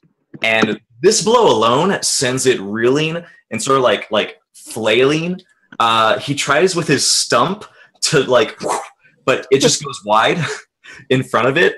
But it collapses to the ground, completely still, and he looks a little befuddled, and he just sort of like he's not used to the stump yet. Dreadish Van Kilumore, it is your turn. Is it still alive, by the way? Looks like he cleaved like most of its head off with that blow. All right. Whenever it's good, I will take my reaction to my ready action. You can do it now if you like. Yeah. I'm gonna. By the way, when he hit it, did it look like spores exploded in his face? Oddly enough, no. Okay. Well, then I'm gonna just walk up to it and kill it. Do so. All right. So here we go. I'm gonna do short sword. Oh, Slash. crit. It's a crit. Look at that. Please roll me. So here's how I like to do crits. Yes. I like to give you a max dice of damage. So you do what? Is this a short sword? It's a D6. It is a short sword. Yep, it's a D6. So roll a D6 with your dexterity modifier. All right, I got you. Roll 1d6 plus my dex modifier, which is 5. Okay. And then max damage is 6. Yeah. All right. Or you're going to add 6 to this. Oh, Because boy. it was the crit. Okay, so that's 13 damage. And then it's sneak attack, too. Oh, roll sneak attack, please. All right. And that's double dice on sneak attack, too, right? I don't think so. It is. I don't think it's going to be plus the sneak attack damage. I'll look up the rule later. Yeah, we're this is just for fun, so why not? Yeah. You easily. This thing doesn't have like awareness. It just sort of like sets its sights on what's in front of it. It's sluggish. It's very clumsy, and without even trying very hard, you just dispatch it very easily, very quickly. Same thing. No clouds of nastiness explode in your face. I was quite worried about that. And it is now the next. I believe. Eric with the K. Yo, please go forth. I think you skipped over me. I'm not. Oh yeah, we skipped you because I interrupted and took your turn. I'm sorry. Yeah. Oh. My apologies. That's all right. Ready action. It's great. So sorry. What would you like to do? Just real quick for the stream. Yes, it is a big dog. If you think you have problems with cats crawling over your keyboard, yeah. It's a good dog. That's He's a precious. good I want to make my focus on the dog because I love dogs, Okay. but There you go. I'll just do the stream like this from now on. oh my god, yay! I want the dog to be playing with us. That's fine. We can just have everyone believe that is the player. Give him some Yeah. peanut butter, please. Yeah. Roll for good boy. Critical wait. good boy! So basically, the thing they dispatched was the zombified deer thing. Yeah, no, that was just one of the corpses that rose up. 2 of the corpses have been dispatched. Is that deer still charging? Oh yeah, it's Has still someone making else headway. noticed? Did he I see guess- Can I make an intimidation check and use my whip to, when it gets close enough, like spook it to going toward one of the other zombies besides us? Yeah, go ahead and do a intimidation check for me. Now watch him whip. Now watch me. Now watch him slay. Let me actually see. Okay. I'm gonna get a d20 going. Oh yeah. So you prepare yourself. As it approaches, it is going to wheel its way around you because it's going to be intimidated as you. Yeah. Back, beast. Okay. I need you to make a saving throw. Which one? Constitution, please. Oh, good. Because you were the one that battle axed, right? Yes. Okay. Usually Constitution's like my highest one, but apparently it didn't work. No. Okay. I got an 8. All right. You take 3 damage. Every breath that you take feels like it's like pulling back, like skin. Your nose starts to bleed. Whatever the spores did there, it's very tough. It's still clogged in your airways. And it is now the half orc's turn. By the way, who else took that? Excuse me? Which character? Leodon? Yeah. Arson, yeah. What I do? Okay, make a Constitution saving throw as well, because I think I forgot you. Even though I used magic, so I didn't come in contact. You were close enough, because remember you tried to use dexterity to stop him. No, didn't you? I already rolled and took 3 damage for that. Yes, and now I am telling you, persistent. you need to do another Constitution saving throw. Yeah, we didn't ever do anything to get rid of it, so it's still affecting us. Yeah, you're still not. Technically, it does have a persistent effect, and it is going to continue until something is done about it. But Well, balls. you only take 3 damage from this. And just so you know, Fore, you did skip me again. Or not again, but you skipped me. this time. Sorry. Are you on the? What would you like to do? Yeah, I'm the little tilted guy. I actually have a crossbow and some bolts. I think I'd like to use that. Please do. What will you shoot? What was that? Oh, I have some bolts. Oh, what do you want to shoot at? Oh, I was gonna make that joke, but he did it for me. I think I want to shoot the thing that's coming towards us, the deer. Still. Go ahead. Okay. Shouldn't its course be around us now, though? It hasn't had its turn yet. Oh, okay. So, really quick, what do I do? Go ahead and make a ranged attack. You'll be rolling a d20 with dexterity. So go ahead and do a d20 plus dexterity plus your proficiency. Okay, roll d20 plus just say dexterity in the chat, or Yeah, if you go to your character sheet, actually, you could go ahead and just roll the dexterity because I don't think you have your weapons out yet or listed. I forget if you do. yeah, no, they're in my inventory, but I don't think I've actually listed them. Okay, But yeah. So this is a heavy crossbow or a regular crossbow? I believe it's just a regular crossbow. Okay, so I think those do 1d6 damage, guys. Double check. Crossbow? 1d6.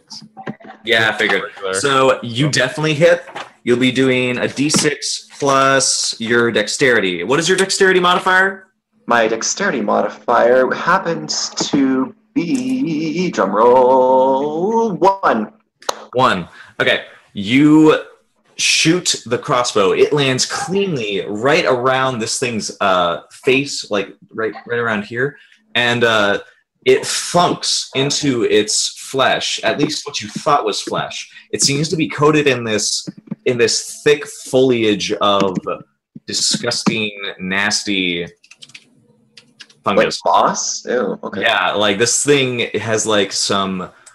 It's apparently kind of resistant to anything that pierces. So you definitely did some damage to it, but you did not seem to do as much damage as you thought. Eric kind of looks disgusted for a moment as he like studies what his bolt did, and he's like, "This is." It was a good shot. It was a good shot, certainly. No, he's looking disgusted, like at the deer, like, "What the crap is this?" Oh, just wait till it gets closer. Oh no! All right, go right ahead, my dear Speedy. Can I can see the deer, right? Oh, it's on its way. Oh, It just rolled very badly on its initiative. yeah. Does it look like Does it look like decayed or like a lot? Like, do I think it's a living deer? This thing, if it's alive, it must be in excruciating pain because it is literally riddled in fungus, skinny mushrooms. There are parts where there's not even any like fur or skin. There's parts where there's not even. You don't know if it's alive, but it's you don't know exactly what sort of monstrosity this is. All right, I'm going to. I'm not going to try and hurt the deer just because I'm not sure at this point. I'm instead going to take the ball of fire, the produced flame that I had in my hand. I'm going to try and throw it at the other zombie that's still standing around. All right, go ahead and chuck that thing.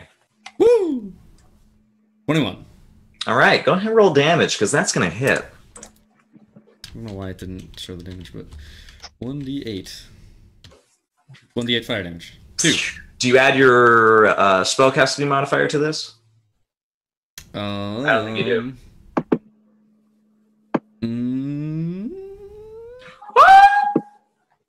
Yes, it should be adding my wisdom modifier, so add another 2 to that. 4. Okay, so total of 4. Yep. It splashes right over its body, but it's still like standing. It's still lumbering towards you. Certainly, you see the fungus and the flesh that remains is just falling off in big clumps from your attack. And now I'm going to go ahead and do some. It's my turn, sort of. And this time, it's not your friend that's attacking. So it's going to reach. Let's see. It's gonna. Oh boy. I don't like it when a DM says that. That's a natural 20. All right. So I'm going to assume that you guys are clumped in, and let me roll a d6 because I kind of want to do this randomly on who I hit. Okay. Well, so, was, oh no! Guess it was Lenny and the 2 of them were attacking it, right? Or was that's right. But Koliosk was also attacking some of these things. And I rolled a 3. Basically, I chose randomly, so he's going to take some damage. No! Right. For Koliosk! He already lost one arm! He's going to take a total of 9 damage. I was going to say that. Fuck. Yeah, How much so... HP does he have for? I'm sorry? Your beeswax. 9 damage. Okay, so that's... Okay, this thing, once it actually reaches its target, which is the giant Quaggoth that has been leading you guys this whole time, who has been through so much from his account, suddenly starts... And it just starts raking him with its with these bony, odd just claws that has been like corroded, and it's just like dragging its arms at him and just raking through his fur, coming out with big clumps of it. And he lets out this very startled as it just rakes along his arms and chest. He takes a lot of damage. And he sort of recoils back a bit. It is now the deer's turn. You're, oh boy, let's try this. Wait, that wasn't the deer's turn? That wasn't the deer's turn. Okay, so... Deer has bonus actions. You successfully tried to redirect it. Let's see. Okay. So, my deer drow. What? The whip gets it toward myself? No. Oh. Here's what happens. I did it as you asked, and I did roll for it, so this is fun. You successfully tried to redirect it towards a different direction with your whip. Give me... Just go ahead and roll attack really quick. What's... Like an attack of any kind? Or? I kind of want to see if you're able to clip it as it rides by you. Whip attack. I mean, I could just do the whip, When a problem comes with that. Okay, yeah, you're going to clip this thing. Go ahead and roll damage for that. Okay, 6. And that, as it sort of, you're sort of like trying to like guide it or like misdirect it, and as it passes by you, you're able to like crack the whip along its flank, taking off a big chunk of like decayed flesh, and it goes straight barreling right into the the corpse that was attacking Kolios, the Quaggoth Thonot. Nice. Oh god, let me see. That's convenient. Oh boy, it does damage. I pulled my whip as it's done, like it hits the other thing. I look at my whip covered in like sinew and spores or whatever. It's like, gross. It's kind of Very gross. shake it off. All right, it completely tramples this corpse dead. It just mushes it into parts and gunk.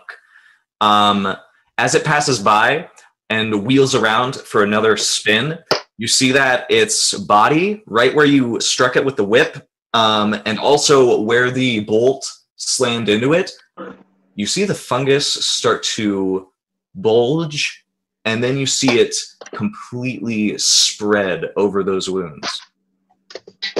And that bolt that you shot, you can't see it. It was just completely covered in whatever this stuff is. And that's its turn. It's kind of like maybe like 10 feet away from you guys. Top of the round, Mr. Lanny. Maelstrom Mage. Are we thinking this thing is probably undead? It's hard to say. Isn't Oh, wasn't sorry, I was muted. I was it talking. depends on your Let's definition. make it Oh, by the way, JJ, I looked it up. You have a light crossbow. It's a D8. Sorry, Oh, okay, cool. but I made you a button for it in your character. No, you didn't. You did? I did. Oh, I it's did. like Christmas. Thank you. You're welcome. We're here He has been taking like such good care of me this whole time. It's like insane. All right. So Ours just rolled a nat 1 for initiative for some reason. oh no. Okay. So what do I see in front of me that I can throw some daggers at or stab? It's this big fungus covered deer with big horns and it's or antlers rather. It is anybody around it right now? No, it sort of passed by you guys as it took out the I don't want to call it zombie because that's what it looks like to you guys, but yeah. Yeah, you know what? I'll We don't toss know some. that for sure. This is the only thing that's in the vicinity that is trying to kill you right now. I got you. Would I be able to try to take a hide action and then use sneak attack or no? That's up to you. It's I have a bonus action for that. Go ahead and now is the attack a bonus action? No, no. It's not. Oh, so you're gonna hide first and then Hide attack. first. Yeah. Okay, go ahead and do a stealth check. Yeah, I'm gonna get all sneaky and try to jump behind a tree so it can't see me, and pull out my daggers, smile back at these guys, and hopefully stealth enough. Hopefully that beats his perception. Nope. No, You try to like, boop, boop, boop, boop, and it like turns on you and starts scraping the ground as it starts preparing to charge. oh, no. We're gonna just Still attack though. Yeah. Oh, I just crit again. Look at me. Jesus Christ! My second crit in a Why row. do you keep doing that? Oh man. by rolling. Power of the short sword. Any other questions? That's what I do. I crit. All right, go ahead and roll. 9 flashing. So you're gonna do +6 as well. That is 14, 20 points of damage. Yeah. I'm proud of you. Is it dead yet? Yeah, I jump at it and I slice into it as best I can. It was not expecting that. It expected you to like cower back once it sort of like confronted you as you're trying to like ding, ding, ding. And it's just you're able to just whack, and its neck is just split open. Its front is sort of carved through. You've hit something very essential, you think, as like thick, clogged gouts of blood, black and rotten, start to fall out of its body. And the spray of decapitated mushroom heads litter the ground. Nice. Nice. It is now the book boy's turn. Mr. Yep, I believe Arson. Yes. It's your turn. Wunderbar. All right. So where am I in relation to the deer? It's about 10 feet away from you. All of you are sort of clumped up in the middle. Oh dear. let's see. It looks pretty rough. It's sort of like staggering back from Lenny after he did a lot of like slashing at it. All right. So, what's the status of the 2 corpses that are still alive? Are they? They're down. They are not moving. Right. So, is there anything that's still dangerous? The deer. So the deer is still a thing. Unless, yes, it is. Unless you consider some of your party members dangerous, then I can't answer. Well, I am not particularly fond Well, of people do say my body is a weapon. you. Do I have am I 15 feet away from the deer or less? I think you're 15 feet away. About like 10 or 15, who knows? I do, but I just, Yeah, I meant screw it. I think fireballs works. Yeah, firebolt. Gonna make cast a a ranged firebolt. attack. Firebolt. So Say that fireball or firebolt? Firebolt. Oh, I goodness. just put it in the chat. Let's see. So that's an intelligence plus proficiency. So 17. That hits cleanly. Please roll your damage. That is 1d10. 4 damage. 4. So you, through the pouring rain, are able to just pick out a spot that looks perfect for your fling of firebolt. It lands and starts to eat away at the cloister of mushrooms that has housed itself on its hide, and it just keeps burning as it goes deeper and deeper, sizzling the flesh underneath, as well as the black smoke rising above from the mushrooms there and fungus that are being burned. It's still up though, and it lets out this as it starts to rear back and get ready to do something. But the Quaggoth stumbles back. He's going to, with his stump, he sort of coils back and he sort of brings his stump closer to his chest, and you see it light up. You see the end of it just, and you see before you a glowing ethereal clawed hand, massive, large, the fur on it just swaying and shimmering as he sort of plunges it against his chest. You see him be just as surprised as you guys as he seems to sort of stop bleeding from some of his wounds. Why didn't you do that before? He just goes, ah! It is now your turn, Sir Dreddish. I love your picture, Max.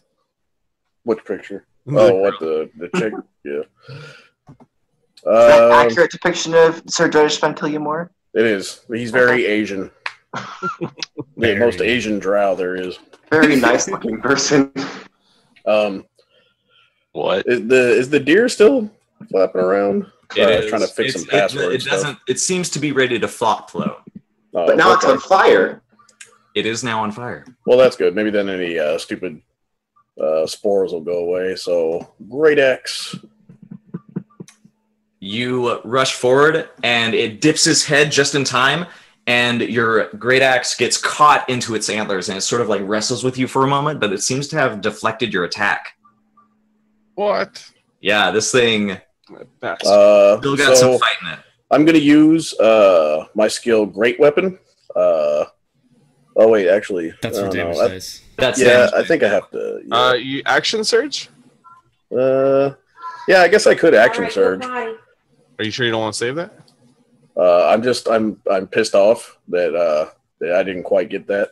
All right. And it is an attack. This is good. So this is good. I'm going to action surge. Screw this deer. And I did even worse. In your frustration, you just you slip a little on the mud, and you're unable to get a good attack off. It just knocks your axe away again with the tussle of its head. Ah! So I'm just struggling with this thing. Great. Oh yeah, Eric. Yes, sir. You know what? I actually think if I can, I'm going to use a spell, inflict wounds, which basically means I still have to hit it with my mace, but do I just click on the spell? I think inflict wounds is you have to be touching it. Oh, I actually have to Yeah. physically touch it. Yeah. you do. Yeah, and I got wouldn't it. recommend You right know how to there. touch that thing? Well, the description said it make a melee spell attack against a creature you can reach. that just means you have to touch it. Okay, well, I don't You know. have to reach out and poke it. A melee spell attack would be. touch it with your dick. Ew! Don't inflict wounds with that. It would be. I think it would be a roll plus your proficiency plus your wisdom modifier. If you want to.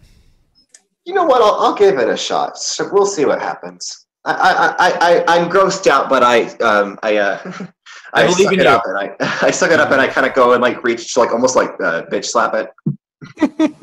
Slap that deer. Oh, lovely. Inflict wounds. What does that do? You're gonna hit it basically, but I forget what damage you have to roll. Let me see. I'm trying to pull it up right now. It does. a Yes. Oh, you just click on where it says inflict wounds. Right there, you click on it at the Oh. very bottom in the chat. Ta! Cast at what level? Should I cast it at level? Level 1. Here we go. 15 necrotic damage. So you rush forward and you feel the necrotic energy surrounding your fingertips, and you plunge it into the hide of this abomination. Being this close to it, you can get the musty stench of disturbed mushrooms and rotten blood. Your hand goes all the way through. Gross. How about no? Eric kind of like vomits. You yank it back, part in revulsion and part in battle fury, and it stumbles back, and you see strips of its insides start falling out of this now two-way hole, and it collapses down dead on the ground. Yay! Oh man. Someone get me some antiseptic, please. Hurry. I can sterilize it, but you're not going to be real happy with that. Drawl is just going to walk up to the deer and just like try and pet it or something. He's just like trying to like comfort it in its death as it Draw were. now. Now I need Constitution saving throws from Sir Dreddish and Aylar again. Bloody damn it. Yay, closer to death. Check your constitution. It's all your fault that we got Check into your this. constitution. Wow. All I wanted to do was Did use that go my through? axe. Not All doing your great. fault. And it was amazing when you used it. Wow, you guys cannot con save at all. Why do you roll again? Oh, my That chat was was the first lagging, time. so I didn't see. Oh, actually, you just made a Constitution check, not a Constitution save. Oh, yeah, no, I've got to do saving throw. My bad. All right, well, It's lower. oh my You God. take more than 3 damage. It's terrible. You take 4 damage, each of you, Oh, Jesus.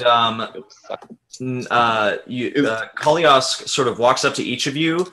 He notices that you're having coughing fits after the battle, and he sort of just announces, "You seem to have some of the mold inside. Let's see. No shit! He had a bit of the fungal cough. He nods and sort of like waves his hand. It's still there, and he's like, I think I can help you. I think I could heal myself, but I'd rather try to dispel it if that's all right with you." And Heal me. I kind of pipe up and say, I can heal you all after you try and dispel it, so go ahead. All right. And he reaches forward into who wants to go first. I guess I'll go first because I'm the most noble here. All right.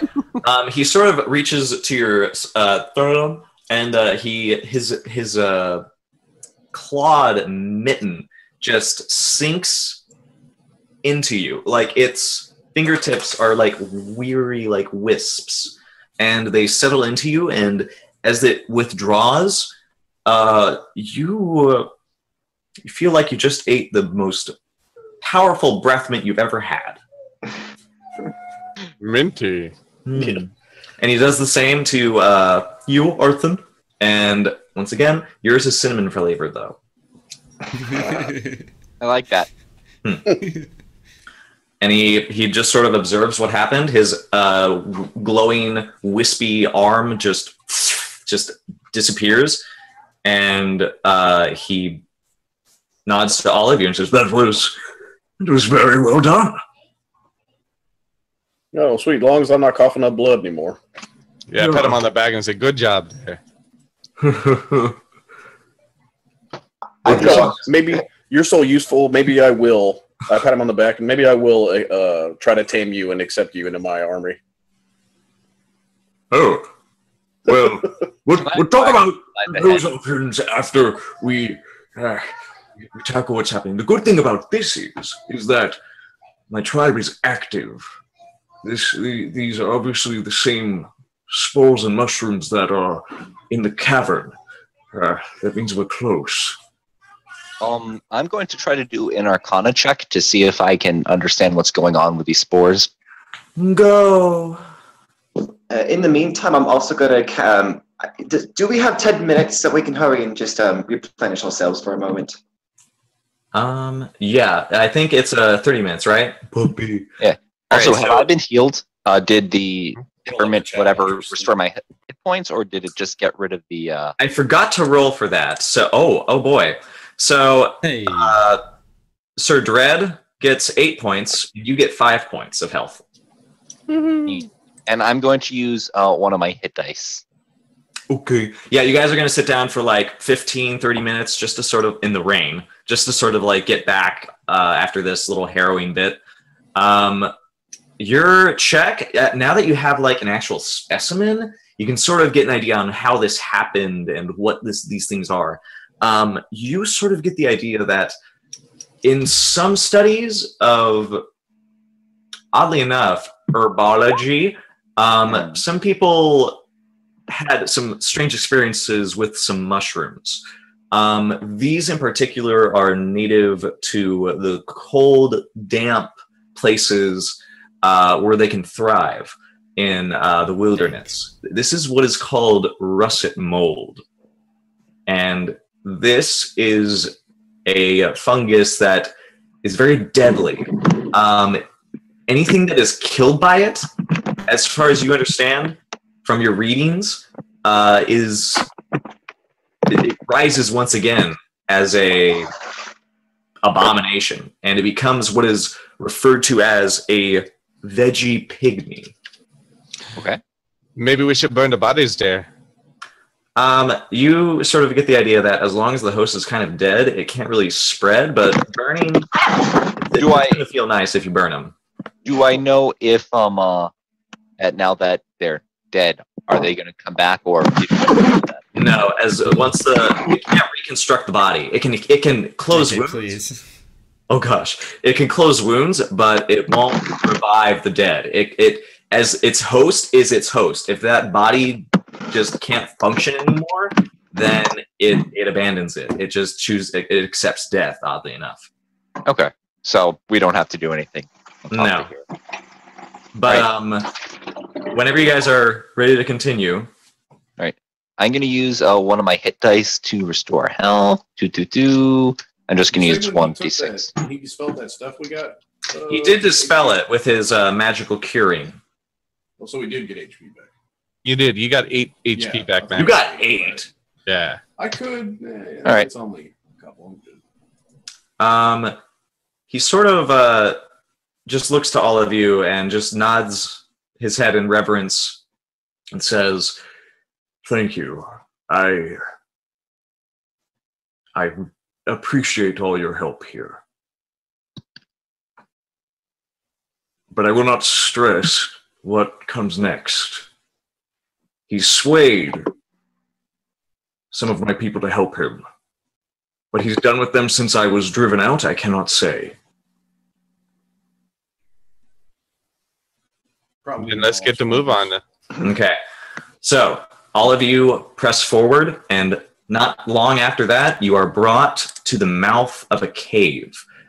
Water just drips down constantly from the rocks, and you, led by Mr. Kuliosk, are brought in.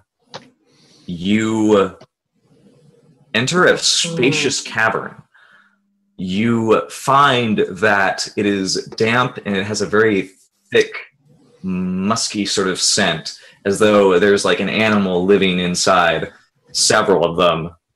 You venture forward a little bit, and you come to a space where the rocks obviously have been like pushed forward and like, spread out in an obvious path. And you come to a junction, a wide junction, and it's obviously living space. You see some tents that have been made out of very, very like very primitive means of making a camp. But you do see some figures around inside, and a few walking through some of the places. They look like Quaggoth, like Mr. Kolyask. And they all freeze, and they just stare at you. They see us all? Okay. Yeah, Eric starts. Oh, go ahead. What were you going to say? I was saying, don't worry, we friends. Oh, I tell them in Elvish, we come in peace. We are trying to help you solve your little problem that you've been dealing with. They blink and they look at Kolyask. You see many of them give him a sad expression. They don't seem to be mad or furious or wrathful. They look at him with this almost defeated look. And he nods and says, "Yes, we're here to drive Shulaf out. Where is he?" And I turned to Kulievsk and Kulieth. He has a name. he turns to you and he says, "Shulaf is not a Quaggoth. The thing that has enslaved us, my family, it is what some of you would call an illithid. Oh. The Mind Flayers." God damn it! Every fucking campaign. I'm sorry.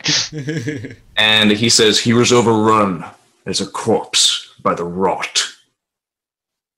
And he rose again and demanded our obedience. Drove me out. Eric kind of smacks him in the back of the head and it's like, "Why didn't you tell us this earlier? Come on." And he sort of, he's like, "I'm trying to be a big guy here for my people." Is there anything else that you haven't told us that you know that might come in handy? He leans in and he says, "He is a corpse. Whatever killed him did a good job. It was only the mode that keeps him alive. He may have access to some of his spells, but he's certainly not as powerful as the rest of his predecessors." Sweet. So not only an illithid, but a zombie illithid. The best kind. What And, powers does he have? Once again, smacks him in the back of the head. And, he just, his pointed ears just sort of flat against his skull. And he goes, "I'm sorry." And you hear a growl from across the way. And what you see before you is a immense, bigger than the Thonot, an immense Quaggoth. It's dark fur, completely covered in the folds of fungus. And you see all around its muscled back are pockets of small, skinny mushrooms with delicate heads. And its eyes just no longer black beads, but gray, clouded orbs just observing you. Gotcha. I'm assuming that's the. Who the hell is this? Sorry. And behind it is a tall, slim figure in a dark robe that has been eaten away by time. You see, with only one tentacle down its draped front, the slimy visage of a mind flayer standing before you. Gotcha. Let's see. Can I do any sort of Arcana check or something to figure out, if there's anything I can do, like wrap a cloth around my face to prevent the spores from getting to me? Because by all means, yeah, you could just do it if you want. Hit it with the axe, Max. Well, will it work? I guess is the question. Probably will. It could. Go ahead and give me a nature check, I guess. Nature or Arcana, because it's magical. I'd say a nature. It's you only understand the function of some mushrooms. They release spores. As long as you don't breathe them in, or if you can clog it somehow, you won't get it. I'm going to go down and rip off a strip from my robe, cut it off with a small dagger and tie it around my face. You do that. The Illithid and its Quaggoth servant do not attack you yet. You hear a piercing thought that is not your own as it curls its thin, rubbery fingers in front of it, and it simply leans forward and says, I see we have visitors. In Undercommon, I reply, I would say you're the visitors here. Now go back to where you came. You're no fit to speak such words to me. You're only filth for the farm. And you're a giant mushroom. What's your point? Mushroom squid. Hey, don't knock him. I heard he's a pretty fun guy. Oh, Made inspiration. the joke already.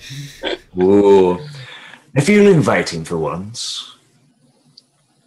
Come see the fruits of my labor.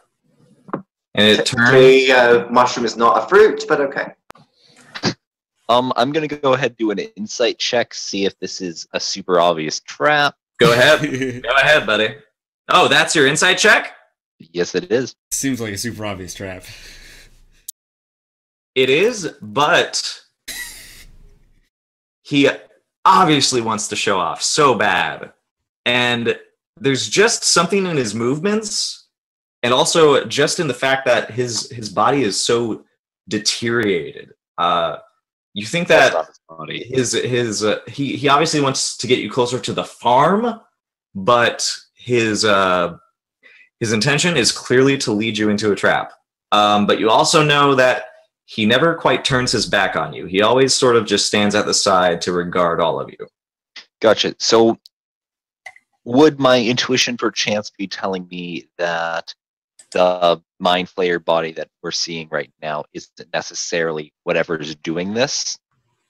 This is the source of the voice in your head. This is also, compared to everything else you've seen, this thing is riddled. You see that the robe has sort of covered most of its body, but you see poking out of the armholes and the anywhere on its face, even through its like circular mouth. Now that it has like only one tentacle down here, you see that it has been replaced with a visage, almost a beard, if you will, of various shaped mushrooms that have just covered it. Okay. I'm going to cast my message cantrip to the others so we can kind of talk. And this is a trap. I don't trust him. Why not? Am I able to talk back with a message? Yes. Oh, cool. It's like a communication channel between us.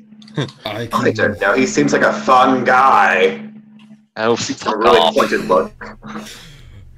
I wouldn't trust him either. How about this? We can either. I hold we him in can either- place, you stick him with the sword? Kill him. I Kaleas don't think chimes this is in. what's going on. I think it's more than the mind flayer. He wants to get us close to his farm. I think that's where he has the most power. But I think this might just be an avatar for whatever this fungus is. You also get a chime in from Koliask. He says, "This is the demeanor that he used to lull us in. We were threatened by his presence. We did not think we could beat him alone. Drawl is just going to go ahead and cast Hold Person on him. Go ahead. On who? On the guy, the mushroom guy. Wait, there's two guys. There's yes, there's the the other. big mushroom guy, the scary mushroom guy. they're both. He's talking in our heads. Okay, so the Mind Flare mushroom head. Mind Flare Okay. mushroom head guy. Yeah, he has this big stalk on top of his dome head, and it's just this beautiful, big, almost like a top hat, an upside down top hat. One person. He has to make a wisdom saving throw. I will do this for you, sir. And I do it confidently. Mind flayers have low wisdom. What's your DC? Higher than that. Well, the instant he sort of like gestures out like this, he goes, and you see his body completely like shut down, and it just lasts there. What do you do? Wait, it just lasts there? Yeah, he's just frozen like this. Can I use an wait. I told you, like, paralyzed. I've stopped him. Let's take him down. You stopped the mind flayer, but not the fungus. Not scared. As this happens, the Quaggoth next to him like notices he's gone still, and you see the fungus on top of the illithid's head sort of shiver a bit, and the Quaggoth instantly and it just claws at you guys. Roll initiative. All right. Fun. So let's all drag our peoples onto the Yeah. Eric once again wonders where the music's coming from. All right. What the? Oh, my dear Eric. I can't roll for initiative worth a dang, so I'm just maybe gonna be closer to the back. I think all my crits are done. Can I get my original 18 there? The enemy's going to be going first. Oh dear, it's giving us new initiative. Oh gosh, there's multiples of you. Hold on. Oh yeah. Let me delete them, the multiples. Okay. Does it mean I get to go twice? Yeah. No. Let me go ahead and roll for our buddy Klusk. Oh, my poor baby. There we go. So wow. Did you roll your initiative, Mr. Sir Dreddish? That's right here. Yeah, I did. Oh, where is Where it? is it? You can see it. You got a 9. A 9? Okay. Okay, I just see want it to make sure on I want to make sure I'm deleting the right one. Okay. Let me go ahead and roll. Also, mine should be. I'll fix it. Oh. Okay. Oh. All right. Man, I probably chose the wrong one to freeze. So We got 2 tiebreakers here. this one has 22. Oh, whoopsie. Ah! There we go. This is going so much better. Yay. And this one has 14. Guess who rolled the lowest? Is it scary mushroom guy? Is it Eric?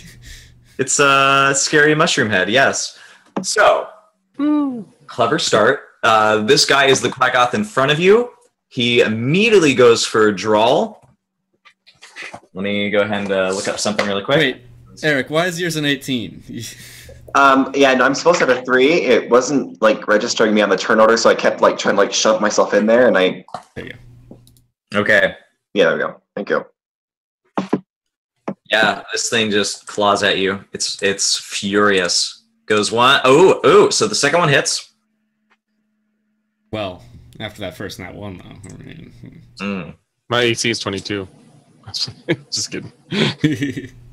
You lie. I lie. It does a total of 8 damage. it's caught off guard at first by this sudden range of events, so it sort of misjudges its first swipe. But it goes just again to drag its claws, raking them across your front.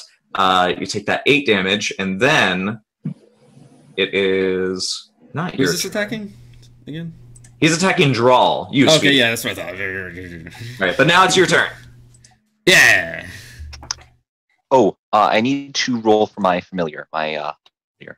Oh! Go ahead and just tell me what it gets as its initiative, and I'll add it. All right, I'm just gonna roll a d20. I'll give it +2 since it's a bird. Okay. Your bird can go next. You didn't roll a d20. You just rolled 20. Nice try, Arson. Right? Oh my god. It's weird. I always roll 20s. It's amazing. I forget the D one time. All right, it is now Drawl's turn. Go ahead.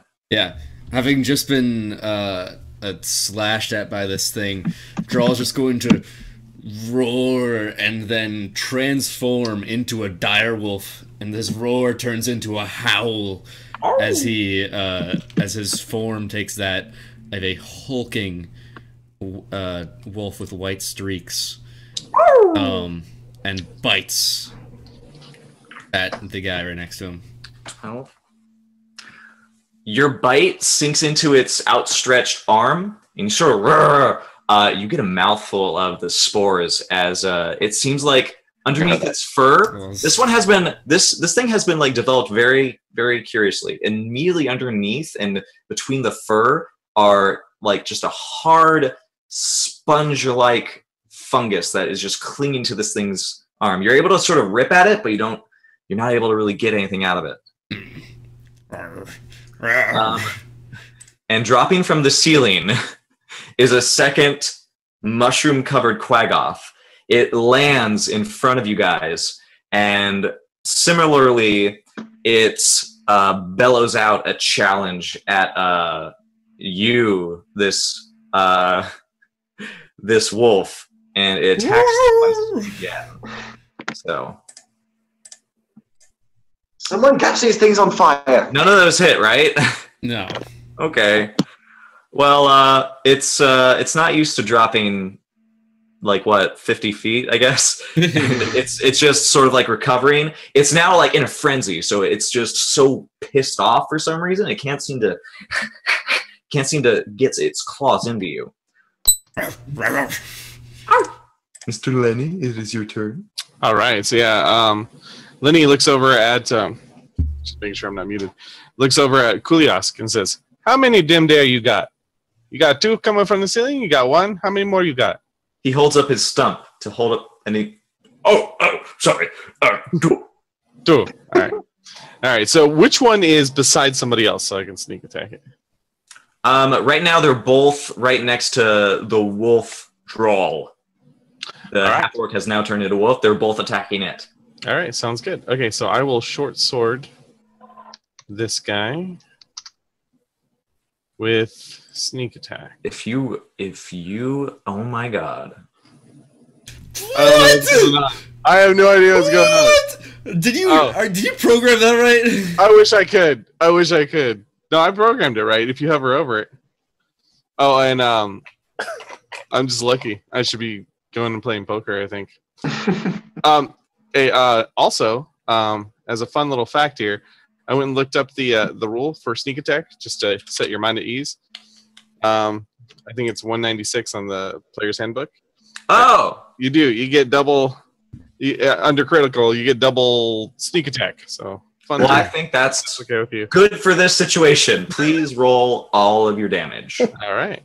So I imagine that he goes to like sneak attack it, and he just does like this little pierce, and it like somehow breaks like a vertebrae in the thing's back that causes the whole thing to just explode. That'd be wonderful. That would be amazing. So I think that I get +6 instead, right? So it's 6 + 7 + 8 + 7. I think if that's right. Okay. And double check me. Okay, so is that your total damage? I'm giving you a full dice for each of these. Oh, you give me a full dice for each of them? Yeah. That's a lot of full dice. Like, I'm giving you a full 1d6 and a full... Was it 1d4? Oh, no, another d6. A d6. Oh, wait, you already rolled. So your first one They're was 2 3. d6s. So your first one was 3. So it would be plus that is 9, actually. Okay. And... Okay. That one's correct. Okay, then. So you do a total of 16 damage. And this is slashing damage. So that's... It should be the... Because I get 4d6 total, and then I get the 2d6 from the slashing, so it's a total of should be 8 plus 7, right? Oh Plus, no, but I'm counting the second dice that you rolled as that's the critical, right? So that 5 would be a 6.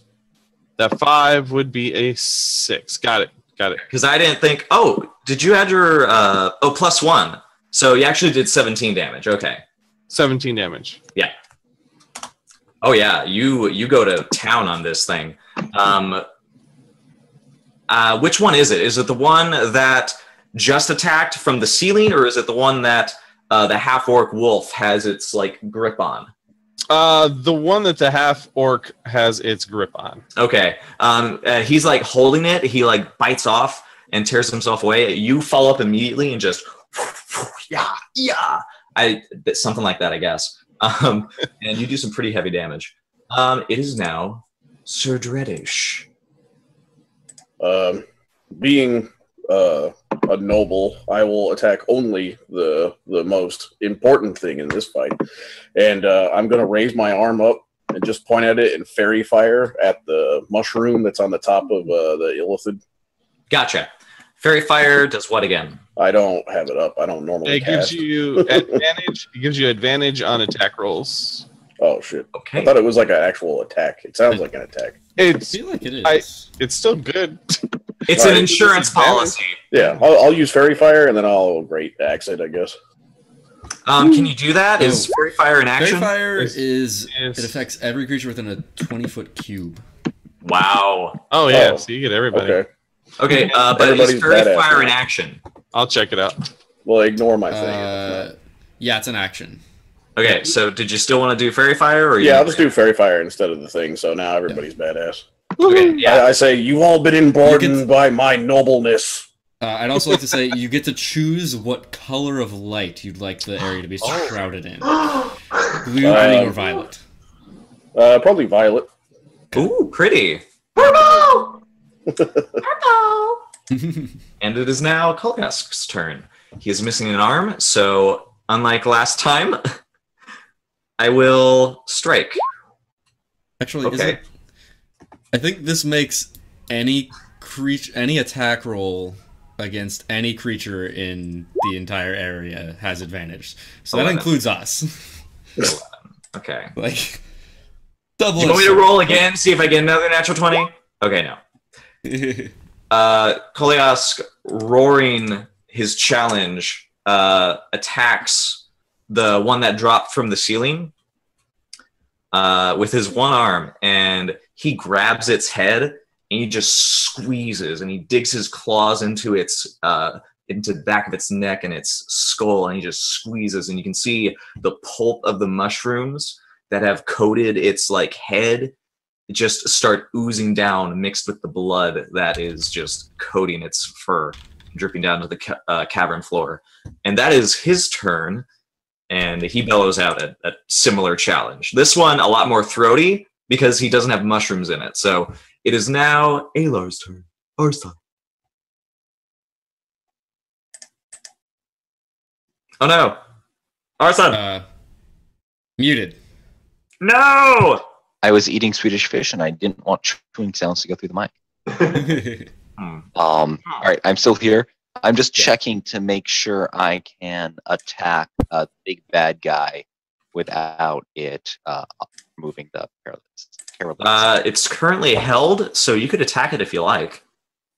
You can I'll easily skirt around the 2 Quaggoth. Will I be doing a ranged spell? Oh, attack? then you can sort of get into position and just go. Yeah, so I am going to cast Scorching Ray, which I am putting in the chat now. Oh, So- delicious. So basically what I do 3 range attacks, each with advantage, and each of them can do 2d6, and I'm going to have all 3 of them go at the big motherfucker. Please do. Now, by big motherfucker, you mean Captain Toadstool. Yeah. We call him that. Professor Toadsworth, if you will. Oh, Yeah, basically that guy. please go forth. I like Alright. to consider him the calamari and with mushrooms dish. Mm. Oh, it's a sushi. He's a sushi. All right, Oh, so is there a good That's way supposed to cook sushi. spell attack roll? Just wrap some rice in him. Yeah. Do 3 attack rolls, and then we'll see how you do. All right. No, that's not how that worked. So do I just click the intelligence button and then just do intelligence? Yeah, you'd be adding for your proficiency as well. So My total addition to my intelligence roll is 6. So okay, so okay. Critical hit on 1. okay. Please do 2 more, just so we can add up. Okay. And Once- then It's an added. Oh gosh, too many. all right. Stop! What is happening? So much So intelligence. I did 3 attacks, More. and each of them have advantage. So I need to do 6. No, No, the no. advantage. See, because they There's both 2 numbers have- on each. That's why. Yeah, that's there's what numbers the 2 on numbers each. are for. Oh, Don't listen to them. Just keep pressing the button. Just keep doing Just it. keep doing it. You'll overwhelm them with numbers. No, we need to save the natural 20s. Yeah. I Okay, did so do a couple non-natural 20s. So we're good. Only 2 of them hit. The natural 20 and the 17. Okay. So go ahead and roll 46, and you'll add 6 to that. 6. Oh, for the For damage. critical. Yeah, the critical is an automatic 6 because I like to do maximum die for your critical. All right, so I'm rolling 46. Yeah. Okay, so Wow. that's 16. Yeah, that's 16. Wow, that Um, was a lame roll. He takes it. Hold person doesn't No. get removed from being attacked, right? Please. No, it is not dispelled. It's concentration. Okay. Oh, you haven't taken damage, right? I did take damage, yeah. Go ahead and roll me a concentration check. What is that again? Constitution check. Is it a Constitution saving throw? Or is it just concentration broken? What I happened? forget. How does concentration work? Does anyone know? D&D wait. is so Did he get- fun. Did he get hit while he was? I'm sorry. What happened? He took damage, so I'm trying to decide whether his concentration is broken or not. Yeah. Yeah, you have to do I'm pretty sure you have to do a Constitution saving throw. It's some kind of thing. Constitution is broken when you cast another spell. You take damage. You have to make a Constitution saving throw. It's a DC 10 check, Done. It's made it. or half the damage you take, whatever is higher. So what was half the damage? 4. 4? Oh yeah, you're fine. So DC. So Yeah, you so gotta- he's you still gotta do a held. DC He 2 can't check scream and or anything. He's just burning. Yeah. And who's? Oh yeah, the bird. What does your bird do, friend? So basically, my bird he's just gonna kind of hover around. I can use him to do an attack that I need touch for. I can do an attack through him. I'm not going to because I don't want to do a touch attack, and I'd rather have him up in the skies where it's safe. So does he just like scream at him? Can he poop on him? Roll me a Like- ranged attack, please. All right. Is that a What, helper action? what ability would you like that in? I'd rather have a dexterity, please. Is poo a D Okay. like 1d4? Oh wait, or no, I need to roll with my birds. It's actually with advantage. Woohoo! And actually, the dex modifier on the bird is +3 for a hop. does the bird have expertise with poop? Is there a feat on this? Do you have a feat on throwing? I do not. I see. Well, you're aiming for who now? King Toadstool. King, I wanna King add Toadstool. Okay. You hear a satisfying boop on top of its head. It's just quiet. Excellent. It is now Eric's turn. Operation Eric, Death Reigns from above. here it comes. Okay, so I want Justice to. reigns from above. I think I want to attack the creature that Kaliosk attacked before, and I'm going to do it with my spell, the Inflict Wound spell, or as I now like to call it, the Super Bitch Slap. Against who was it? The creature that dropped from the ceiling. Do it! Level 1. 16 necrotic damage. This is with advantage because of the fairy fire. Woo! Hit. And this is clutch. It does 16 damage. God bless your nasty touch. Let me tack this off. Ew! Okay. Okay, so You're welcome. That wow, would have failed this is great. spectacular. I kind of stopped carrying up the first time. You rush forward and you just and you just feel your hand. It doesn't go all the way through like last time, but you feel it sink past the fur, and you feel it settle into a warm, wet puddle that just starts flowing down between your fingers. And you quickly like recoil back as it snarls at you in pain and sort of like. Speaking of which, the one of the Quaggoths, not the one that dropped from the ceiling, is going to attack the wolf again. Both of them. Okay, it's going to hit both times. So I need to roll, unless your AC is higher than 19 and 20. Let me double check wolf AC. Probably not. Yeah, no. Okay. Is that an armored wolf? So here's the first one.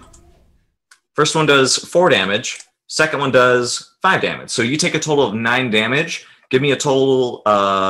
Give me a Constitution saving throw, please. Nope. Nope. And with that, you yelp in pain in your wolf form, and you feel your mind shatter from the pain that overwhelms you. And you see that hand pointing this way drop, and the lanky form curls around itself, and it whirls on all of you, and it just lets out this long, I'm not going to do that because my roommates would not appreciate that. It is now your turn, by the way. All right, it's it's fine.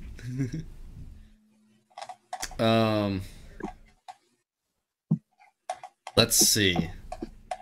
Okay, I have I'm gonna go ahead and bite at the one that just slashed at me again. Okay. Just going, That hits. yeah. 14 piercing damage. I have to make a strength saving throw, right? Yep. I save.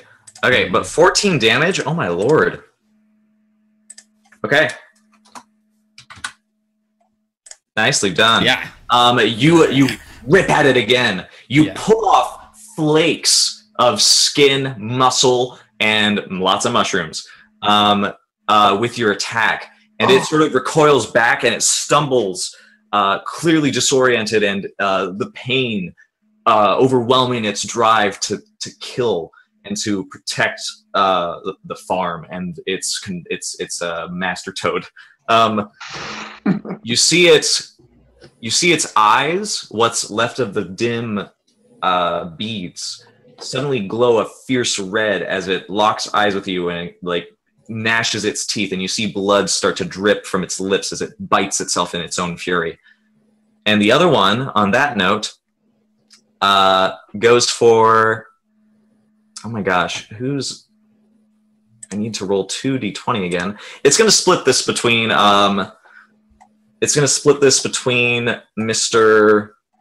Lenny and Dreddish. Oh, so Lenny, you take a full Yeah. Before that happens, actually, because of a feat that I have, if any creature within 5 feet of me attacks another creature, I get an attack of opportunity on it. Wow. Sentinel feat. Nice. So if he's attacking 2 different creatures, well, I guess I only get 1 reaction, but... Yeah, you only get 1 reaction, so go ahead and attack, I guess. Woo! I'm gonna be really upset. That hits. Please roll damage. Please roll bad damage. I'm sorry, Fore. I tear at its throat. Just try and rip out the mushrooms and Lenny, tendons connecting it all. This, oh my god. Lenny, this thing is literally about to grab your head, stuff it in its mouth, and rip your head off. As it reaches out, though, go ahead. Yeah. Drawl the wolf just grabs at its throat and pulls it back. It's as its arm was about to reach you with its claws. He pulls it and just tears away the flesh on its throat. Spores flying from it, as well as blood and guts and everything else. So I'm standing there like about to die. Drawl howls. Standing there about to die, like waiting for it and like peeking my eye open and then seeing that it's dead. I'm like, oh, now I owe you, dear one. It's like one of those where you close your eyes. Ooh. You like close your eyes and then it's just like blood and stuff across your face. Like, oh, what the? Ugh. Is this mine? Oh! Is this my blood or is this I don't know. Speaking of which, it's your turn. All right, I get to live and take a turn. This is the best. It's a good day. Ever. All right, and okay, so I'm gonna try and crit again. Really? You're gonna try? I'm gonna try now. There's only 1 left, right? I don't believe it's gonna happen. We'll see. Nope, no crit. Aww. Your luck. But in this moment, you're truly shaken. So you just Advantage. yeah. Oh, wait, who are you I have attacking? advantage. Who are you attacking? I thought there was only 1 left. Yeah, there's 1 left, and then there's the Captain Toad. illithid mushroom. Oh, I wasn't hitting the illithid. Okay, so yeah, this will hit. This will hit? Okay. Yay! Okay, damage then. Please roll damage. And it's sneak attack too. I love rogues. And I forgot this until this point. I have a bonus action that I can use for my offhand, which was a 24 and a 6. So that's 11, 3, and 6. Okay, I was about to say, He was dead before I rolled the second one. I was about to say he had 1 hit point left. So he's just like stabbing him over and over again. But you quickly dismantle the life that is clinging to what you now realize is a corpse that is just being traumatically brought back into service to whatever controls these things as its leader. And you just, I guess now that you have 2 of those things, just go to town with it. You rake off pieces of fur, flesh, even bone, as the body, soft with this alteration, falls limp on the ground. And standing before you guys is the illithid, who I am now finally going to do. Woohoo! He runs into all of you. He runs into all of you with a loud, and you see the spore up here. It starts to just shake and quiver, and then it just explodes. Everybody make a Constitution saving throw, please. Oh my gosh. Oh, spectacular. Wait, so the thing on the top of his head went all. Yeah, it goes. Oh yay! Did he get out of hold person? Yeah, he did. Nice. Woo! I hope I'm good. God fucking damn it. Oh, come on, Nance. 2. Oh, whoops. That was a wrong one for Nance. I mean, Juliosk. Wait, There we no, go. I have to do Constitution saving. Okay, that's actually respectable. Okay, so anybody who rolled less than a 12, you take Thank God. 15 damage. Speedy. All right. So that's Speedy, and I think it's also Eric? Or is it Arson? Arson. Arson, yeah. Now I see it. Sorry. So No, I don't take damage as Oh, no, it's 14. I'm sorry. I was looking at the wrong one. Oh, right. Patrick, why? Oh, wait. You rolled twice for Constitution. the first one wasn't a saving throw. I'm going to allow you to do I this. clicked the wrong So button. If you Speedy, want it, I'll everybody take it. else... I'll Oh, this makes absolutely- sense. Everybody else, except for the wolf, can cover their face. Oh yeah, wait. My face was That's- covered with a cloth from the beginning. Does that affect this? Maybe It he has doesn't say. So wait, so it your doesn't clothes. say, but I love stories, so why not? So are we looking at a wolf that's still in your clothing then? If your clothes stay? I think wild shape just makes your clothes I- just fold into your form. you can decide either the clothes fold into your form or drop to the floor or whatever. I'm gonna say. I think it'd be fun to see a wolf I'm a in pants. druid. I was wearing like robes pretty much, anyways. Did it But yeah, just looks that like- was the Illithid's turn. He Right. only was able to damage. How are you doing, by the way, Speedy? So the wolf form is like down, but because it's just a wild shape, Draw the druid just you see the wolf like cough, and slowly turn back into Drawl, who continues coughing a little bit, but he's back up. Wait, actually, hold on. I By the way- was subtracting from the wrong hit points for a second. Let me see if that's still enough. It is Sir Dreadish's turn, by the way. Yeah, that the mushroom. I guess he's not. Is he still? Does it like re-go to a mushroom on top of his head, or is it just like an exposed area now? It seemed to have just exploded, but you see it furiously pulsating atop his head. It's not. He didn't suicide himself, but he did something pretty impressive. All right. Yeah. So I'm gonna try to see if I can't remove his head. that would be good. I would like that. Actually, no. Drawl is still a wolf. He's Darn coughing. He's coughing a lot, but he's coughing and howling. I was proud of that damage, but well done to you, sir. By the way, roll down. Oh, Like, So I roll great. up there and I'm just like, "Have at you!" Action surge now. Action surge. Or did you already use it? I think I did that already. you're. Yeah, you already used it for today. Does it come back at a short rest? I think, Short yeah, rest, short yeah. rest. Yeah. Okay, this does heavy damage to him. You take off like part of his skull cap as you slash at him with your great axe. Do you want to use your axe and surge again? I guess we did rest, right? Or, You did. You guys did rest. Oh, that's Okay. right. We did. yeah, sure. Okay. I'll do kind of like a double motion where it's like once the axe is. Well, never mind. I won't do shit. Okay. Yeah. I was gonna say I come back because it has two blades, but yeah. Unfortunately, it only goes through the first time, Yeah. and it passes. You're too accurate. It passes right where you cut, and there's nothing. That's how awesome I am in my normal. Exactly. And ironically, it is Koliosk's turn. He rushes forward with his single arm. 11 damage. Oh wait, no, fuck. Never mind.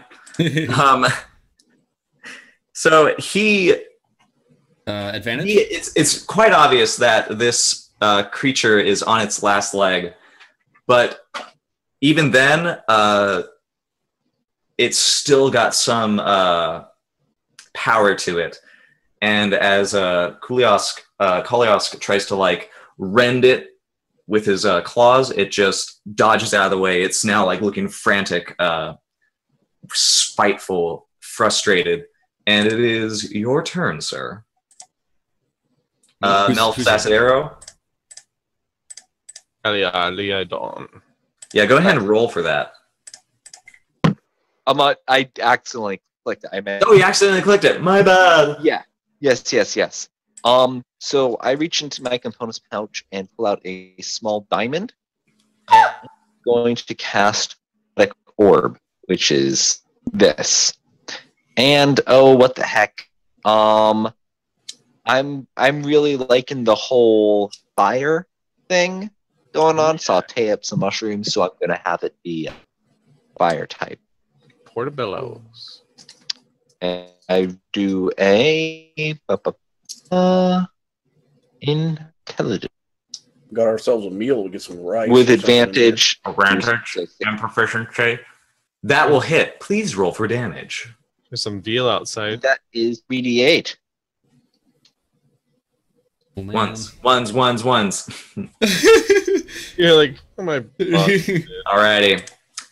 So this ball of fire, you summon it with the diamond, and you launch it out towards this floundering, once possibly immensely powerful creature, now reduced to this state of you're not even sure if it's life, but it collides with its chest, and the flames like feel resistance, but as it continues to push forward, the force of your will, the flames just curl and lick along the sides of its limbs, face. The black tentacle starts to wriggle and writhe, and you see it steam, and you see it shrivel. You see the flames push all the way past through his body, through his robe, through his skin, flesh, fungus, whatever, and he collapses backwards. Partially decapitated, partially without his limbs, just a burnt, scorched figure dead on the floor of the cavern. Woo! And as you look around, you see that a crowd of Quaggoth, not a lot, probably only around like 7, have been observing this, and they watch wordlessly, watching. No, they did not. They didn't help either side. We didn't need it, so. Mm.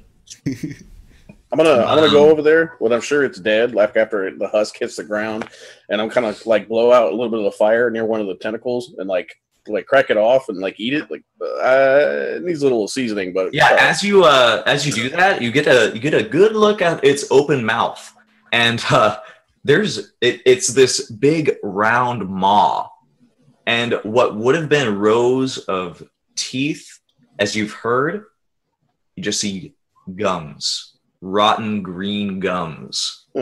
Every tooth seems to have just fallen out. No brain extraction there. Terrible process.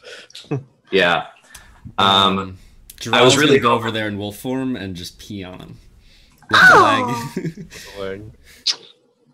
Classy. He deserves. Classy. Eric's now a vegetarian. I'm going to cast a minor illusion cantrip of myself teabagging. Nice. I'm telling y'all, you're missing out. Illithid calamari is the best calamari.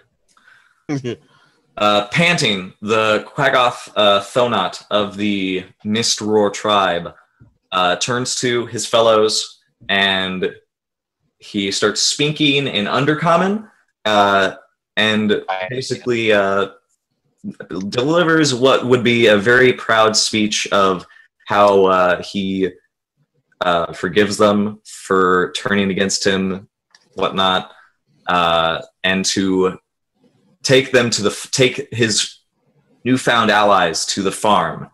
And he turns to those of you with magic and implores you to destroy this blight upon his tribe's history. All right. With that, you're taken to this section of the cavern that is a deep, deep pit, and you peek inside. It is swelling with mushrooms. You see corpses of all sizes and shapes inside. It's not filled to the brim. It's about like 15 feet deep, but that entire surface down there covered in russet mold, and the corpses down there are very fresh. You don't see any movement. You don't see anything of the sort. If you like, you can open fire. Eric kind of pushes Sergej forward and says, "Look, more calamari." I don't I'm going suppose to do purify it. food and drink would fix that, right? Are you Yeah, a cannibal? mushrooms. Sorry? For cannibal, that might work. They're cannibals. That's food to them. They DM, how do you want to play? he at this, the Thonot steps forward and says, "Now we can make do. We will hold a great feast in your honor, friends, and this is the banquet. Let loose the fires of purification. We will share our culture with you and allow you to go stronger from this well-earned victory." All right. Nice. You man the fire, I'll man the purification. And we will have ourselves a feast. Well done. I just cast Firebolt. A lot of fucking Firebolt. Oh yeah. You turn it into a fucking kiln. And none of those bodies react. Some of them twitch a little, but you see their clothes. If they had clothes, their fur. If they had fur, you see it all burn away, and the mold with it. The mushrooms shrivel into blackish crisps. And by the end of your unruly fury, there is indeed a banquet. And all the Quaggoth jump down, the mold vanquished, and pull up choice meats. And one of them gets a leg, hands it to the Thonot, and Kuliask kneels before you, Drawl, and he says, "You certainly won us this fight. I offer you the first. Let its strength fill you, make you stronger." Galiosk, you're all right for a cave dweller. I'd be honored. Yay! Yay! I turn to him and I go, "Food is well and good, but I didn't do this for free. Was there an artifact?" Oh, that's right. Oh, yes. Typical drow. He goes to another tent. He goes inside, riddles around a bit. He pulls out a flask, a big round jug that has this long metal ring around it that keeps it tightly protected in a little cage. And he opens it and he hands it out to you, and there's mist pouring out of it. And he do an says, Arcana check to find out what the hell it is. "By all means." Yeah, I'm just gonna drink it. He also gives you guys 60 gold that apparently was scavenged from these corpses. I'm gonna go spend it on girls, grog, and gambling. I'm gonna spend it on the boss. My dear friend, you have a bottle of everlasting mist, courtesy of the Mist Roar tribe. That makes sense. Yeah. It basically, once it's uncorked, pours out a mist that will conceal you in a range of 120 feet. That's cool. And this is why they are called the Mist Roars. I turn to what's his name? Kuliosk. Kuliosk. I know this is an artifact tribe. We can't take it. No, this is a dark stain on our history. We lived and died in misery down in the Underdark, and I led my people here to the surface. We are Mist Roar no longer. I do not know what we are, but I plan to make a better history for us on the surface. Are you sure? This is the first step. Are you sure that this won't be missed? Oh. I swear to God. Session over. Eric slaps him. Credits roll.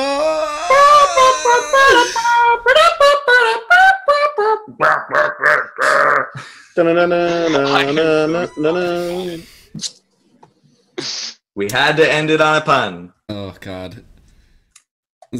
Good show, everyone. Good show. No, that was fantastic.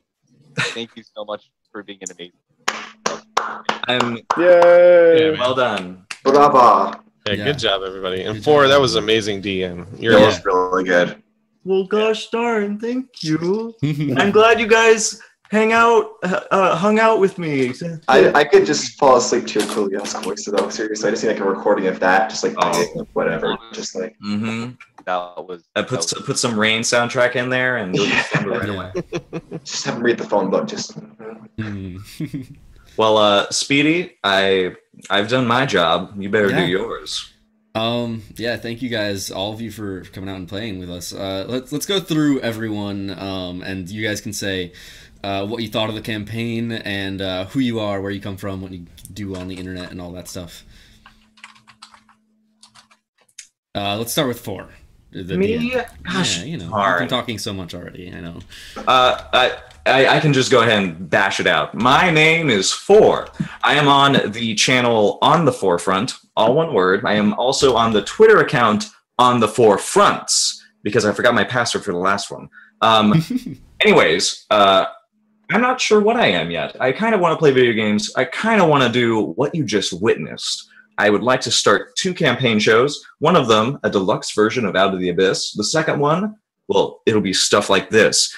Brain matter from this fuzzy locks and, you know, that sort of thing. But that won't happen for a long time. But you can see me on Exploding Dice's show, Writhing Moon, and you'll see me tomorrow as well with Speedy. I won't tell you who I will be, because that's a surprise. But yeah, I love everyone, and you are all precious. Oh, thanks. Yeah, absolutely. Everyone should go follow Fore. I feel like at this point, having seen everyone's reaction to him on both Exploding Dice and here, it's just like, Fore is obviously most anticipated streamer 2017. We're all waiting to see what you do, man. You're gonna be great. I'm so happy to have you as part of my cast now. Thanks. Yeah. I love you. Oh, quick, everybody else, be cool. Do your thing. Yeah. Mr. JJ next? Yeah, JJ. Okay, well, I'm JJ. JLJJ1996 is my username. If you don't remember it, don't worry about it. I'd love to stream like at all, and I'm working on getting to the point where I could do that. But for now, I just hang out with Speedy and some of my other friends. Ben is able, and just a bunch of people over there. And this is my first campaign. It was really fun. I can't wait to do another one. I'm so proud to have like that first. There's just something about having that first time with a player who's just getting into things. So I'm very glad that mine could be the first one, kind of, I guess.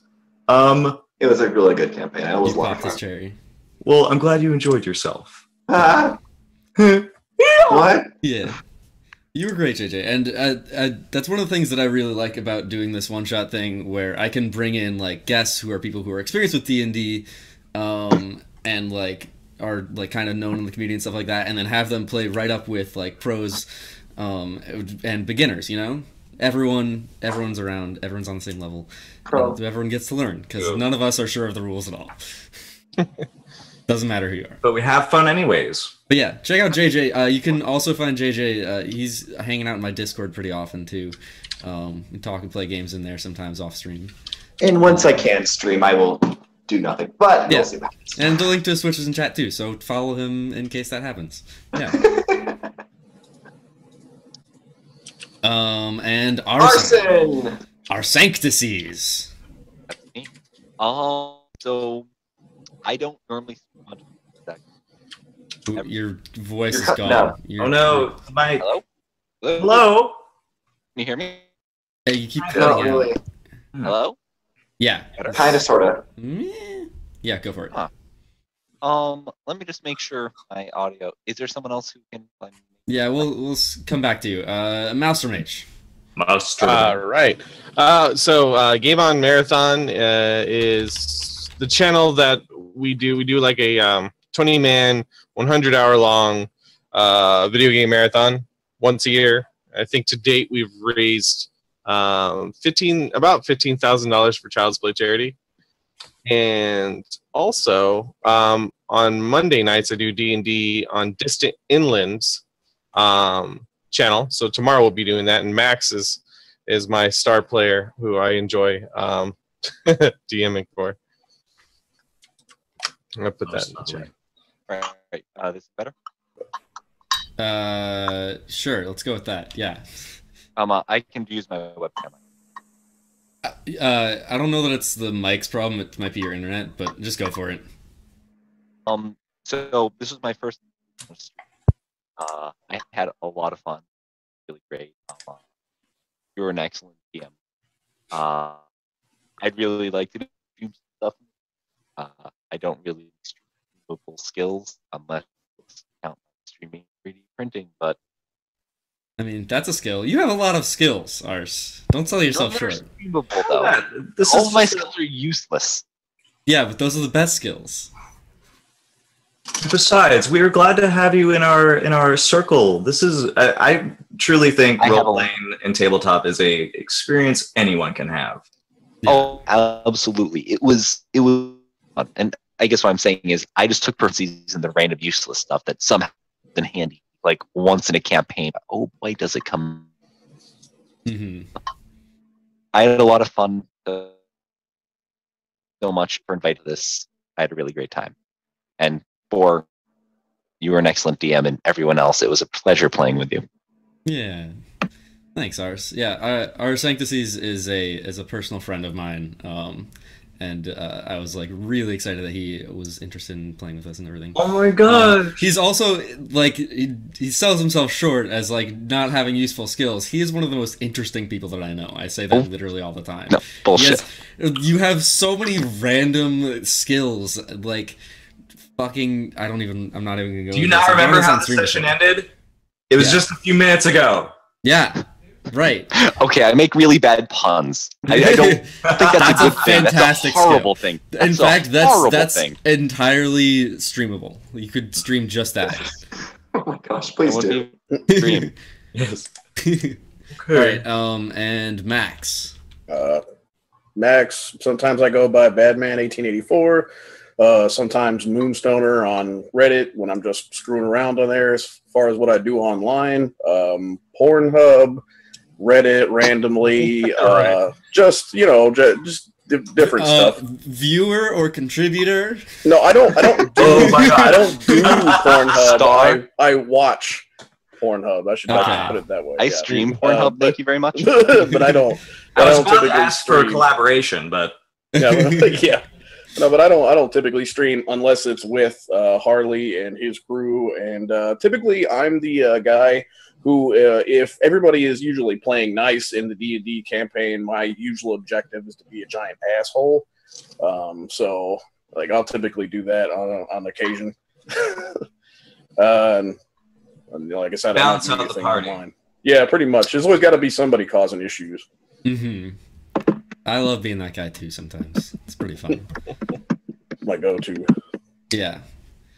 But yeah, thank you so much too, Max. Yeah, Maelstrom brought you in when we lost a character, and you absolutely like did everything that we could have wanted. I didn't think we would be able to find like that good of a substitute in such short notice, but you did great. Also, your dog, like, come on. Well, I try my best in the performance aspect, because one thing that he's not saying with our crew is that Harley, Distant, and all the people, like all the other people in our crew that we do D&D, they all, I made this new app, and I've done this like coding, and I've like done all this whatever, and then I'm like, can I help you guys? They're like, well, what do you know how to do? Nothing. All right. So when it comes to the performance end, I tend to try to pick up the slack. Absolutely. Well, I was happy to have a wonderful. It's so fresh to have a character like that sometimes. Mm-hmm. The very smug, pompous. Yeah. There's always got to be one, right? Yeah, there has to be. Charming. Well, that is everyone. Thank you guys so much for coming out here. If anyone who is watching this wants to come out and play D&D on this channel sometime in the future, I can put the link in chat again. We do this every single Sunday at from 8 to 11 p.m. Eastern Time. And It's a ton of fun. You don't need to have a ton of experience. JJ literally never played D&D before the session. Made my character last night. Yeah, made his character last night. Clutch. So if you're interested in trying out D&D, learning how it works and everything, come sign up on that sheet and we can work something out, you know? Everyone is welcome. But yeah, thank you guys, everyone who played, everyone who watched. You guys are all great. I'm going to find someone very quickly to raid. I should have been doing this while we were doing that thing that I was already doing. Charge! Read. I will say I was monitoring the stream, and at one point we did have about 31 people. That's pretty nice. Yeah, That's pretty nice. We did. I know who we're gonna raid. We're gonna go ahead and raid my good friend as of a few days ago, or as of like a week ago, Trainsy TV. I'm such a fan. Yeah, Trainsy's great. I met him for the very first time at PAX East last week, and we like hung out, we got dinner together and everything. He's a really cool dude, so we're gonna go over there, we're gonna go over to his channel, show him some love, spam in the Hobbitist chat, copy and paste that thing right there. Slowpokes of not so speedruns have wandered in for a raid. So yeah, gonna go show Trainsy some love. Thank you guys so much for coming out here and watching. This has been a ton of fun.